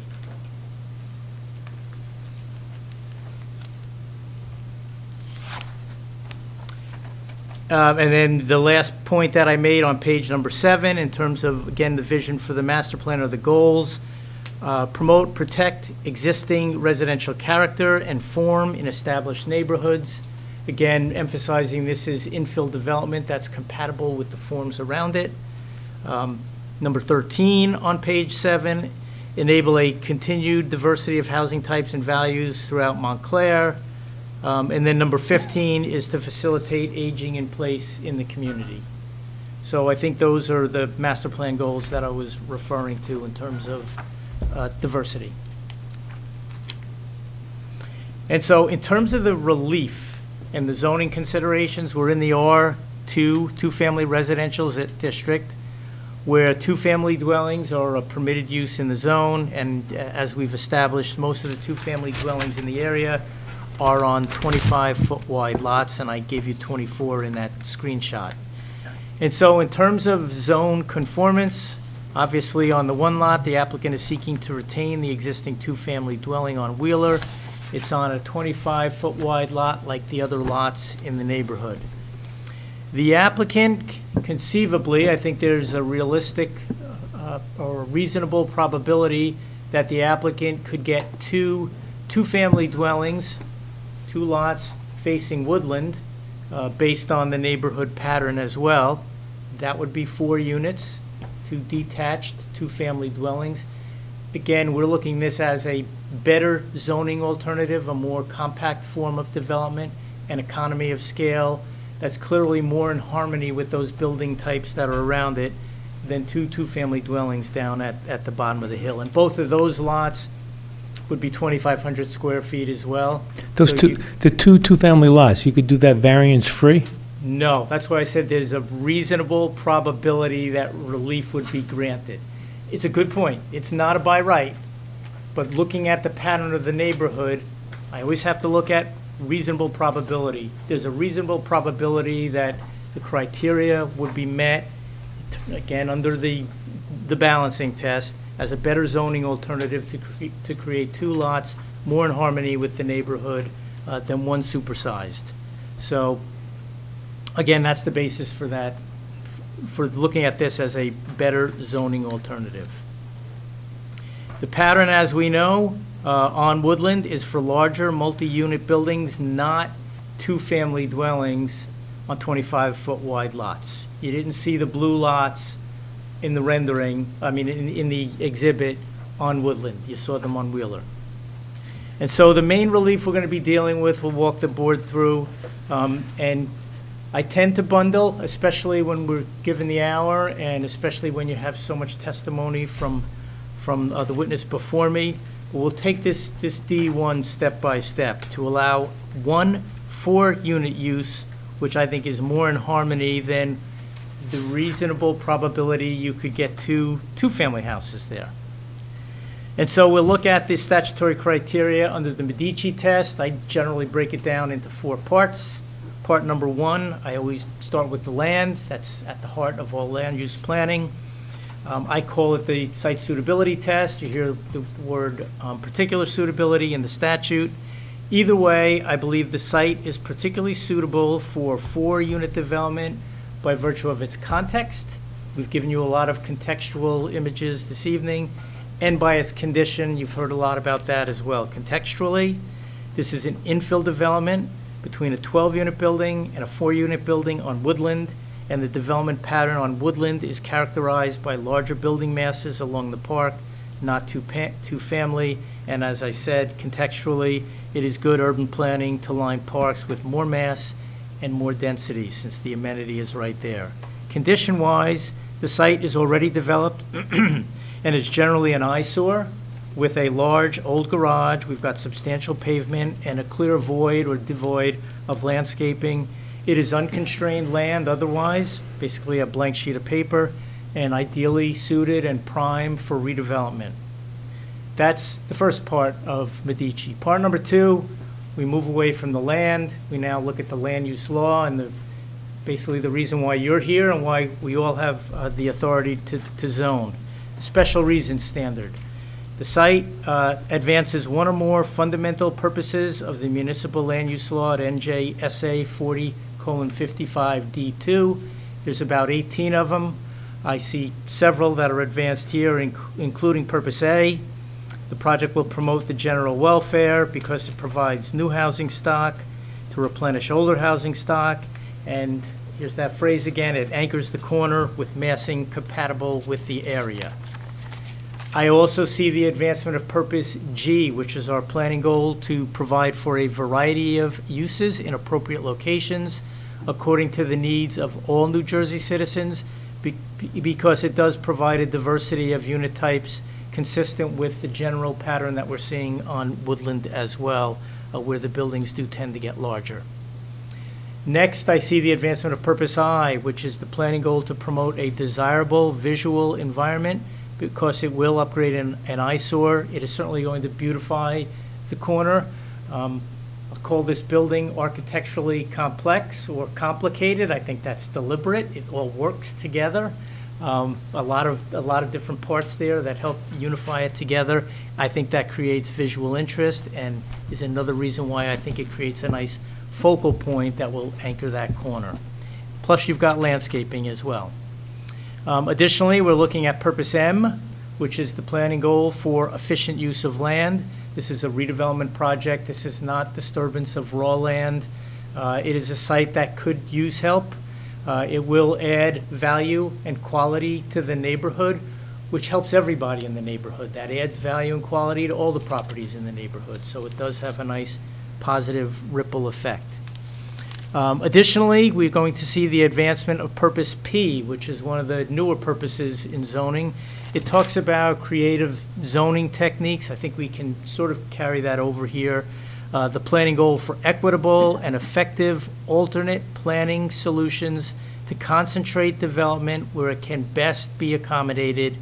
And I believe that's achieved here because compact multi-unit development at this location is appropriate and provides for nice economy of scale with the sharing of walls, with the efficiency of the development, as again, a better alternative than two detached dwellings here.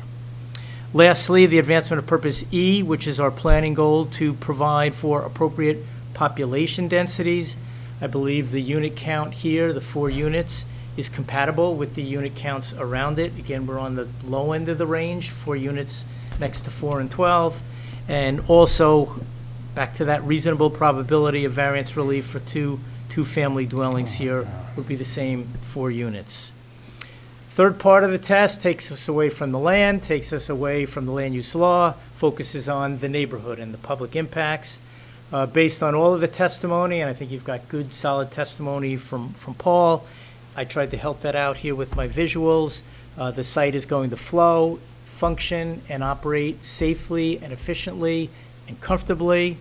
The uses and the unit types that are proposed here are compatible with the street types that they front on.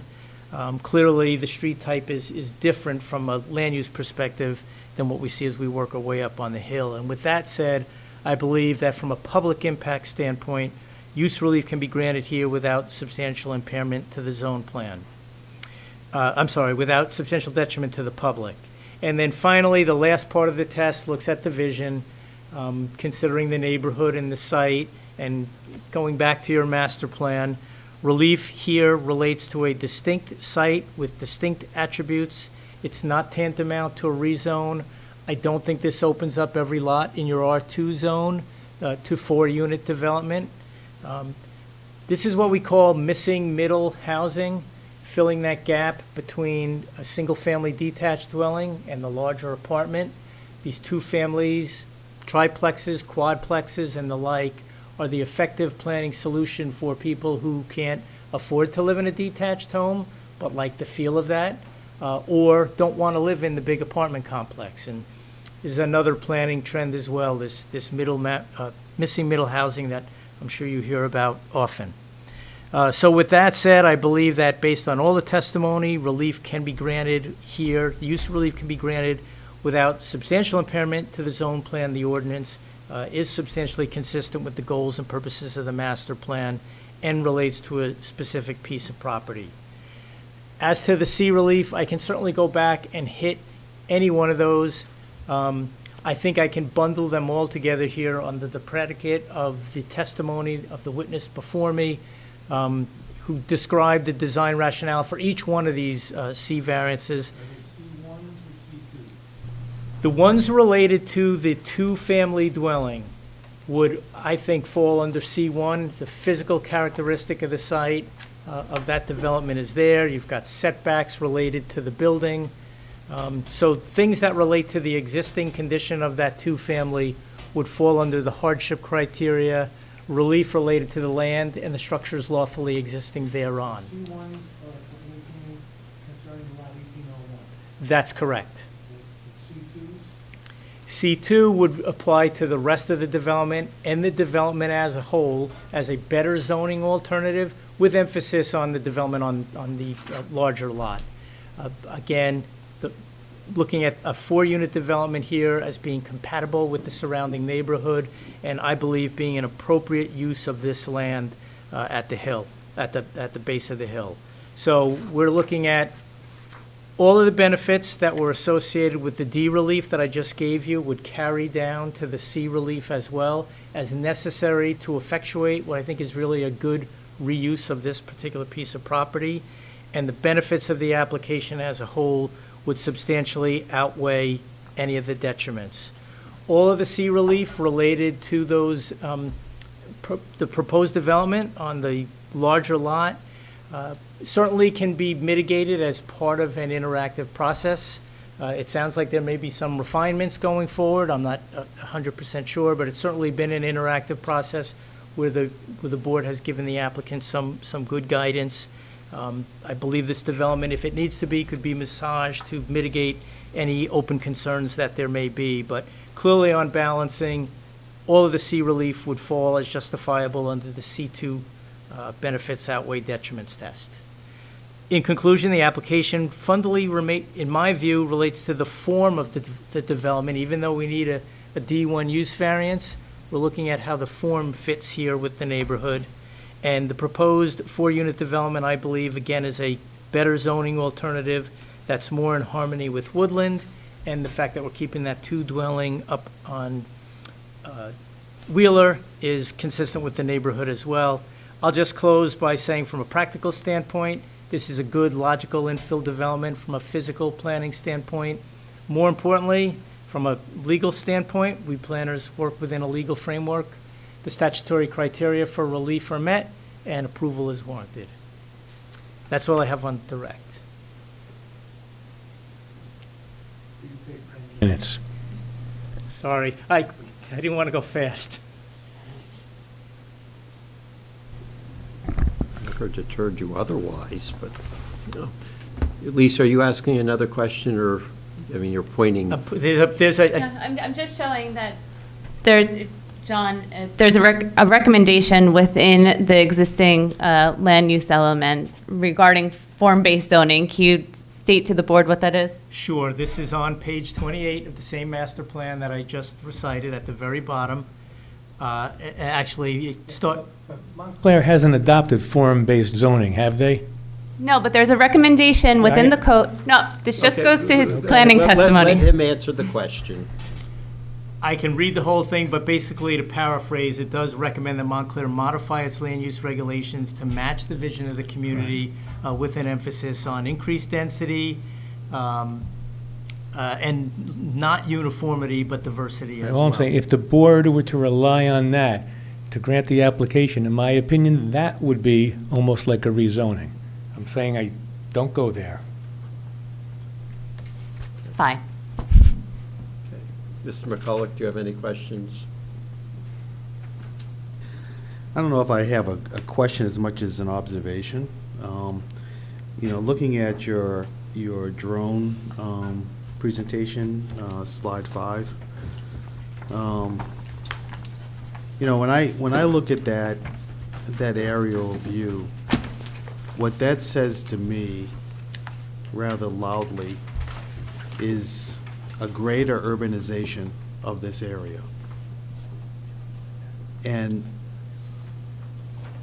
I mean, do you see that also? I mean, when you're looking at it from an aerial view of this area, I mean, is this, if we were to take the same kind of view of other neighborhoods in Montclair, would we see the same thing? All I'm saying is what's proposed here is compatible with what's there. I think you can see the forms are clear. Right. in this- So it's compatible with it, but if we take this building that's being proposed and put it into this space, would it intensify what we're seeing? I get you. The fact that this is a 4-unit building, it's more akin to a quadplex than an apartment per se. It has the single door, it has the look and feel, I believe, of other buildings in the area. It doesn't have that overall boxy look that we see on all these other buildings, so I think it is moving more in line with the rest of the buildings as we work our way up Wheeler. It's sort of a blend, it's a Right, transition. I would agree with your last comment, that if you sort of jump over the number 5 and number 7, and you look at the other houses on that same side of the street of Wheeler, then the roof structure of what's being proposed is really sort of more consistent with that. I like the way Paul did the Yes, hip I on would, the backside. I would agree with that. And what I was going to say is I think the board may also find, as to suitability, that this is somewhat of a transitional lot, where we're working our way as we start to funnel into Wheeler, where we have these larger buildings that are boxy in nature, and now we're striking a blend, sort of a transition from those boxy buildings to, again, the pitched roof. I think our architect has done a real good job here of blending what's around this site. Right. I guess I would just say that, I mean, this doesn't necessarily flavor whether I would vote for or against this proposal. I'm just simply, these are observations. Thank you. And that is to say that I'm looking at this and I'm seeing this parking lot, which is also beside this building, and I'm looking across Wheeler at this other big parking lot, which is, and obviously these are spaces that are owned by these 2 large apartment buildings, right? Yes. But if they were to be sold for more development, what would that do to this neighborhood? You know, and so it's sort of like looking in the moment, but then also potentially forecasting how it sort of dramatically could change the whole dynamic of this neighborhood, just because of the intensification of more of an urban character to this area, which would be inconsistent, I think, with most of Montclair. It's just an observation. Just putting the building back on the screen there to show that, to me, it does not look like I'll say a pure urban type building. I think it does strike that nice balance, that nice blend. Yeah, this was, sure, no, I agree. I do think that what is being proposed is different, That's a good one. but, It's a mix, Yeah. and I can't put the architectural words to it, but Yeah. it is a blend of what's happening around it. Yeah. And John, can you just discuss how each application rises and stands on its own merits? And if these lots were to be developed in the future, they would either be coming to this board for subdivision, probably parking variance relief because of the way that they're situated with the larger buildings and the parking, and how that compares to what's being proposed with the subject application. Yes, so this is the R2 zone. All these buildings that you see here are in the R2 zone. We're not looking at our zoning as being any different. So if those properties were to be redeveloped, the zoning would dictate 2-family dwellings there. I think the likelihood of going from a 12-unit to a 2-family is not reasonably probable. But that said, this, I think, becomes the form setter, the pioneer for what the board is looking for going forward in terms of redevelopment. Ms. Grant, do you have any questions? No. Ms. Harris? No questions. Mr. Caulfield? Yes. How's the parking in that facility? Like, yeah, I'm sorry. These things don't move, so I have to push my head forward. Talk to me about the parking in the area. Do you think there's parking for the residents there? Like ample parking? Well, the applicant's not asking for parking relief. Gotcha. But of the 25-foot frontage lots that we have, and you counted 24 in that sense, and some of them are 2-family, not, they don't have parking garages, correct? You'd imagine that they park on the street? And I think that frame number 5 on A2 helps emphasize that. There is clearly parking pressure on Wheeler. Yeah. So let's talk about that, for example. Like, there's a park across the street. That's not residential, right? So that doesn't require any parking there, right? There's no houses on the parking side, so there's not a need for a lot of parking on that side, correct? There's a giant tennis court on the left-hand side that's not residential, that doesn't require a lot of parking. So I don't know if it might be terrible to find parking. There's a lot of parking lots in these areas, I do see, but I think my question to you is that if you subdivide the 50-foot frontage and build 2 houses for 2 families to fit into what this is, what's the downside of that? I mean, it's a downside for the application, isn't it? Is there a downside for the applicant that, in that situation? He's asking why, you said Let me that pitch it's a another, better let me zoning just pitch alternative than- another question. Let's pitch this question. Let's say this gets developed and this happens, and then, like, 4 years from now, the town reevaluates the town. How does this project affect that area? Does that affect the residential units or the people that are living there in some way? Do you From sense a- that? Yeah, from a tax from a standpoint? property taxes. You brought up some property tax cards and stuff. Would this development have any issues on that? Like, when they reevaluate the town, would this area be reevaluated differently because In other there's a words, fourth before- family in there? You testified that this project would also be a boon to the neighbors, the property values and all that. Yes. What I meant was the property in its current condition is a relatively, I'll say, poor or low generator of taxes. The improvement value to the land value is about the same. That's not a productive piece of property. This is certainly going to increase, and again, your decisions are not supposed to be economic-based, Correct. so all I'm not, but go ahead. all I was trying to say I'm making was decisions on that. this development will add value to the quality, will add value and quality to the neighborhood. I had heard someone in the neighborhood ask a question about affordability and what does that do to affordability. In my view, it helps drive up property values in the area, which I would think would help the people that live there.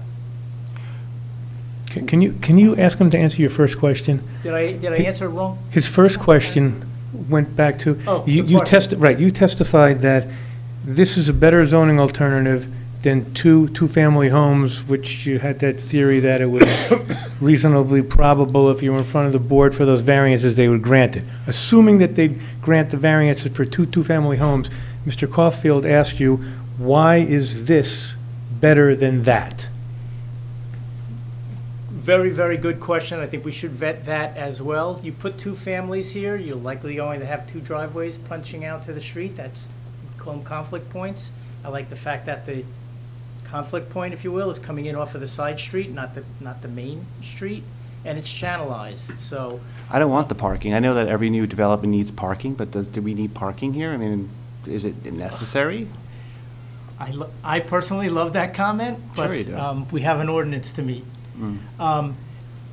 The other point was, I don't know what happens at that park on major events if this street gets flooded with cars. There's sports fields there. If it's like most parks during ball games, when the courts and the soccer and everything else, those streets are flooded. And I can imagine that's what happens on the weekend there. John, can you also speak from an aesthetic value and a planning perspective on how you might feel with the proposed four unit as opposed to two families? It comes down to mass and scale again, to have 2 little buildings here as opposed to 1 building that's in scale and in harmony with the neighborhood. I think it's just a better alternative. Thank you. Mr. Church, do you have any questions? No questions. Mr. Vieira? No question, Mr. Chair. At this time. I'm not going to go into, a C1, C2 discussion with you. I guess the question I have, and it fundamentally relates to 2 points here that I have a concern with, is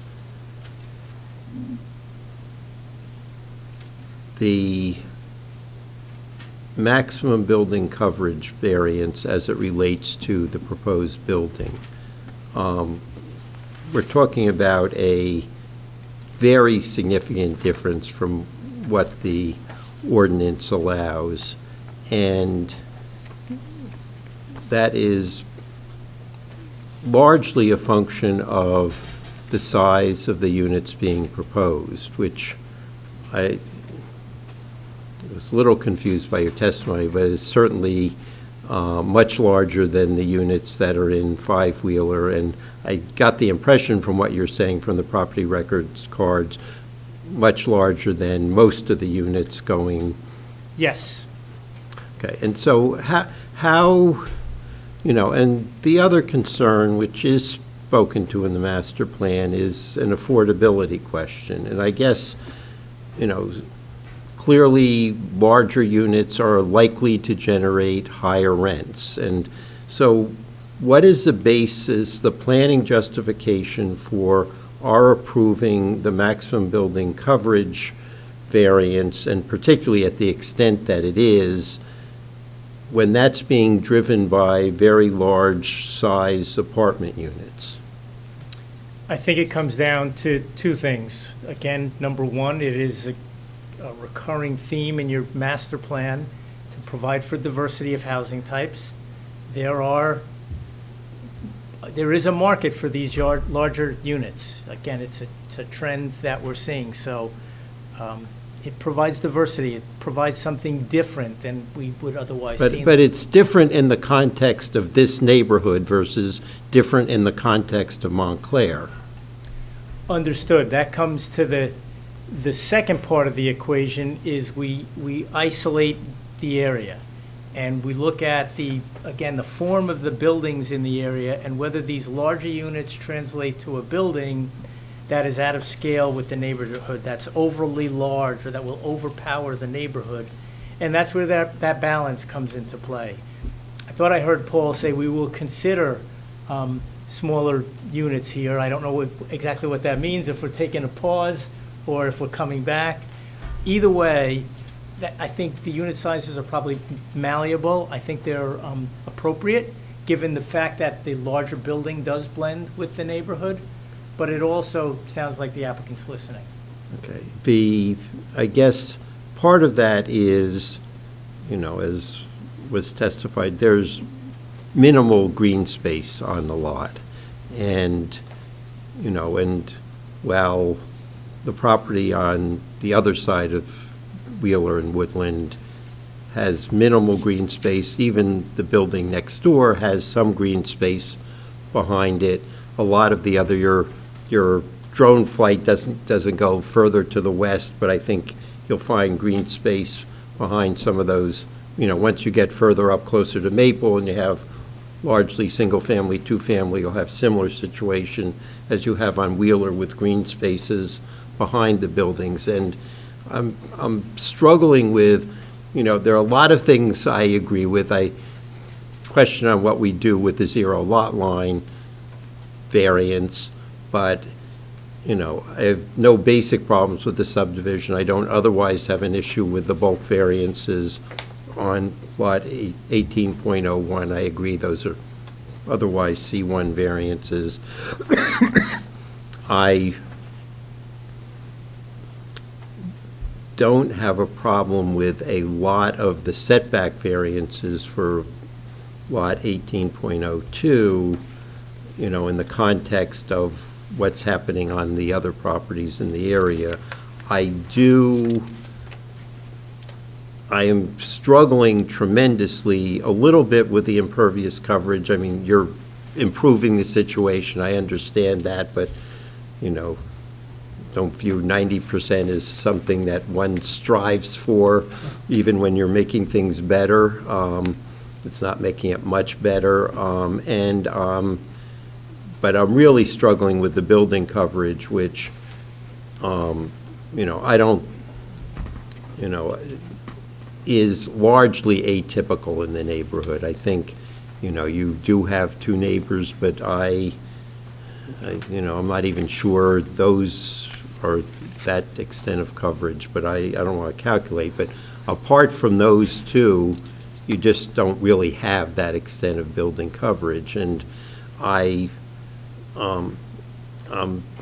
not sure how I get there to have that, but I think we're at a point where we could, other than me, it's past people's bedtimes, and I think, I don't know if other board members have other questions for Mr. McDonough, but I think maybe we should have a little discussion at this point as to where we are with this on, you know, what I'll call the minor issues, the sidewalk on the east side, whether we move things forward or not, but on the bigger issue of, Mr. you know, Chair, how. do we, at a point in time, should we open up to the public for questions? We're I'm sorry. not, this is not our discussion. Okay. This is not a deliberation. No, okay, good, because I'm not ready to go to deliberations either. I just Thank want to get some sense of whether I'm sitting here by myself or whether I am, and again, we're not discussing it, but just get a sense of whether 6 other members are off in a different place or whether other members are in. I'm struggling with the same issues. The building coverage, I think, is excessive. The unit sizes are excessive, and I think they can be made to be more efficient. And I would like for this development team to take a look at that. Any other? Second. Okay. Yeah, I have problems, the same type of problems as Angela has. Can you go louder, though? I'm sorry. I have the same kind of reservation right now. And I tried to get that out of my questions before, the massiveness of this operation going in. It's attractive, but I'm having problems with it. Okay, you've heard enough members to, are there any members of the public who either have questions for this witness or you want to add your thoughts about the application? And yes, you're it at this point. I'm going to swear you in so you can ask questions and make comments. Yes. Well, I'm kind of running out of steam myself. Can you just raise your right hand? Do you swear or affirm that even if you don't have a lot of steam, whatever you're going to say will be the truth, the whole truth, nothing but the truth? Yes. Okay. Yeah, I think. And your name again? We heard it Oh, before. sorry, Sarah Avery. I'm the owner of 7 Wheeler, but I don't live there. My daughter and my son-in-law live there, and then I have an unrelated tenant as well. The biggest issue, I think, for us on Wheeler Street is the destruction of the affordability. That's a really, really big problem, because you know those, even before number 13 and number 15, which, as Latifa pointed out, I think it's number 13 is being sold for over $1 million, and the rents on one of those units is $7,000 a month. When I purchased my property, well, there were no tenants in the house when I purchased it, but when I did my walkthrough, there were people occupying that house, and they were paying $500 a month in rent. And then there's many other properties on Wheeler Street that have been purchased. I've only owned my house for 7 or 8 years, and during that time, many of those properties have been sold and renovated, and so now somebody in 2015 could be living on Wheeler Street and paying $500 a month. I'm not saying it's luxurious, right? It's very bare bones, but nonetheless, they have a roof over their head. Now, where do those people go? when the rents first were $3,000 a month. Now the rents are $6,000 a month. The rent on these units that are being proposed, I mean, they're going to be at least $7,000 a month. So where do people go? So there's absolutely no provision for affordability. And I'm not speaking for myself, right? I'm not worried about affordability for myself. I'm worried about affordability for people who used to be able to live in this community, who can no longer live in this community. I've lived in Montclair since 1987. So I have no worries. I own my house. So this is not about me. This is about the community. Affordability. When we destroy affordability and we don't replace it, and then we talk about, big developments and putting in 20% affordable units, but you haven't even begun to replace the affordable units that have been destroyed. So I don't know how this all, just doesn't make any sense. Do you want me to answer? Yeah. I think you can, The- we understand the point, well taken, but I think you can address the point of what I'll was only be a- existing to what's proposed. I'll only be a minute. Two things. One, I think what's happening up at 1315, those are interior lots happening on what I'll call the string of pearls as you're working your way up the hill. Clearly different than what's there in an interior lot. This is a different lot. This is an end cap. This is at the bottom of the hill. It's an anchor, if you will. And there's no people being displaced. It's a garage that's going away. It's a garage. So it's different than knocking down a house up on Wheeler than knocking down a garage down on Woodland. Okay, but if, taking this, also following your logic, yes, we're not displacing anyone, but, you're using to a great extent the buildings on either side, but you did not indicate what the unit size in those buildings is. And if we're saying we can do something comparable here, maybe the comparability also goes to the size of the units. Okay. I was originally thinking that, we were likely to need to bifurcate this because of a variety of the issues we raised, but since I assume you don't want us to vote tonight. No.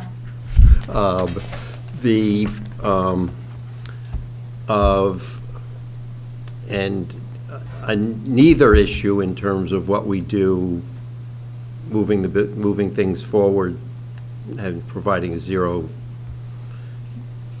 front, and whether we do with the sidewalk. I don't have strong feelings. I don't know if there are other board members, but I think you heard our comments, and I think either way on those issues, you should think through what you're doing and either justify keeping things, or I think there's some changes either way, but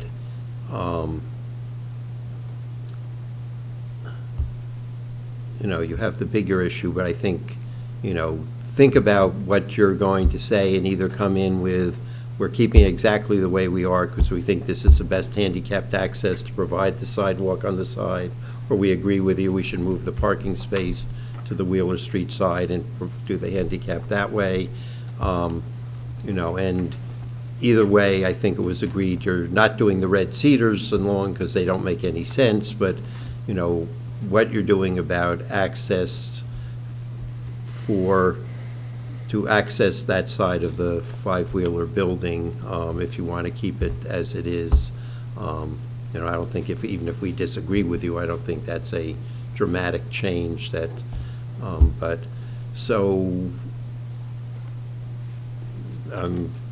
asking questions of two, go on. What you're suggesting is that they come back, they have to decide how to address what I have listed as the unresolved issues.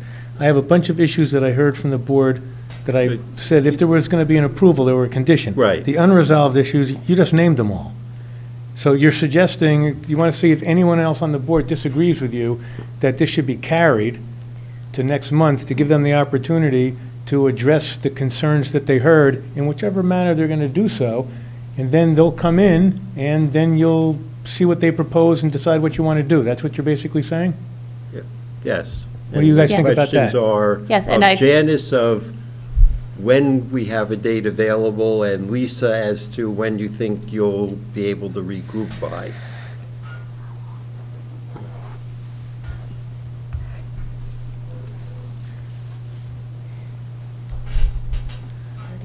I can put you on the schedule for July 17th, if not July 17th. Now, if you're on the schedule for July 17, is that enough time? Because whatever you propose has to be submitted at least 10 days before July 17, which would be by July 7. Right. And we couldn't give you the whole night. How's the August meeting looking?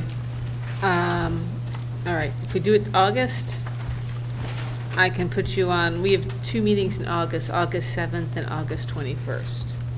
Do you have other items listed on those? What, I would like to avoid 2 meetings in August. I recognize that based on what we're going to see tomorrow night at the Development Review Committee, that may not be possible. I think we're going to have 2 meetings in August. But what I'd like to not commit tonight to, unless you object, I'd like to carry it to the August 17th Okay. meeting, and 7th or let's see. 7th? 17th.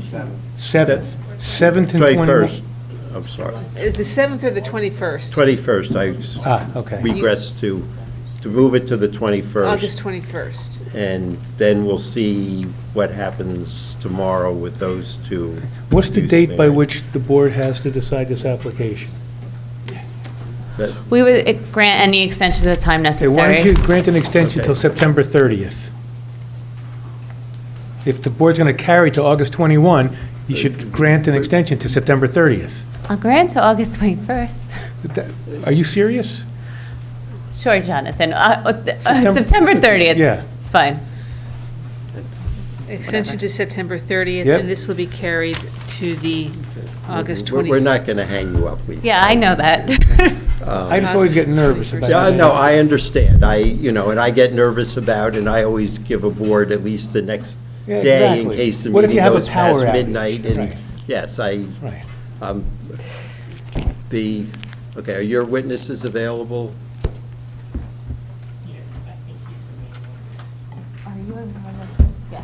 Yes, everybody is available on August 21st. Okay, so this matter is being continued until August 21st. There'll be no further notice. If you could alert the neighbor who was here and tell her, I'll leave it up to you in terms of the apartment building owner.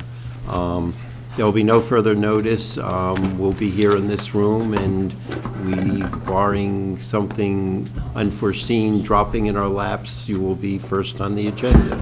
7:30 PM, this room? This August room, 21st? 7:30. Okay. Thank you. And Trust thank me- you Trust me, to you'll the be board seeing Mike. for your time and comments. We really appreciate it. Thank you.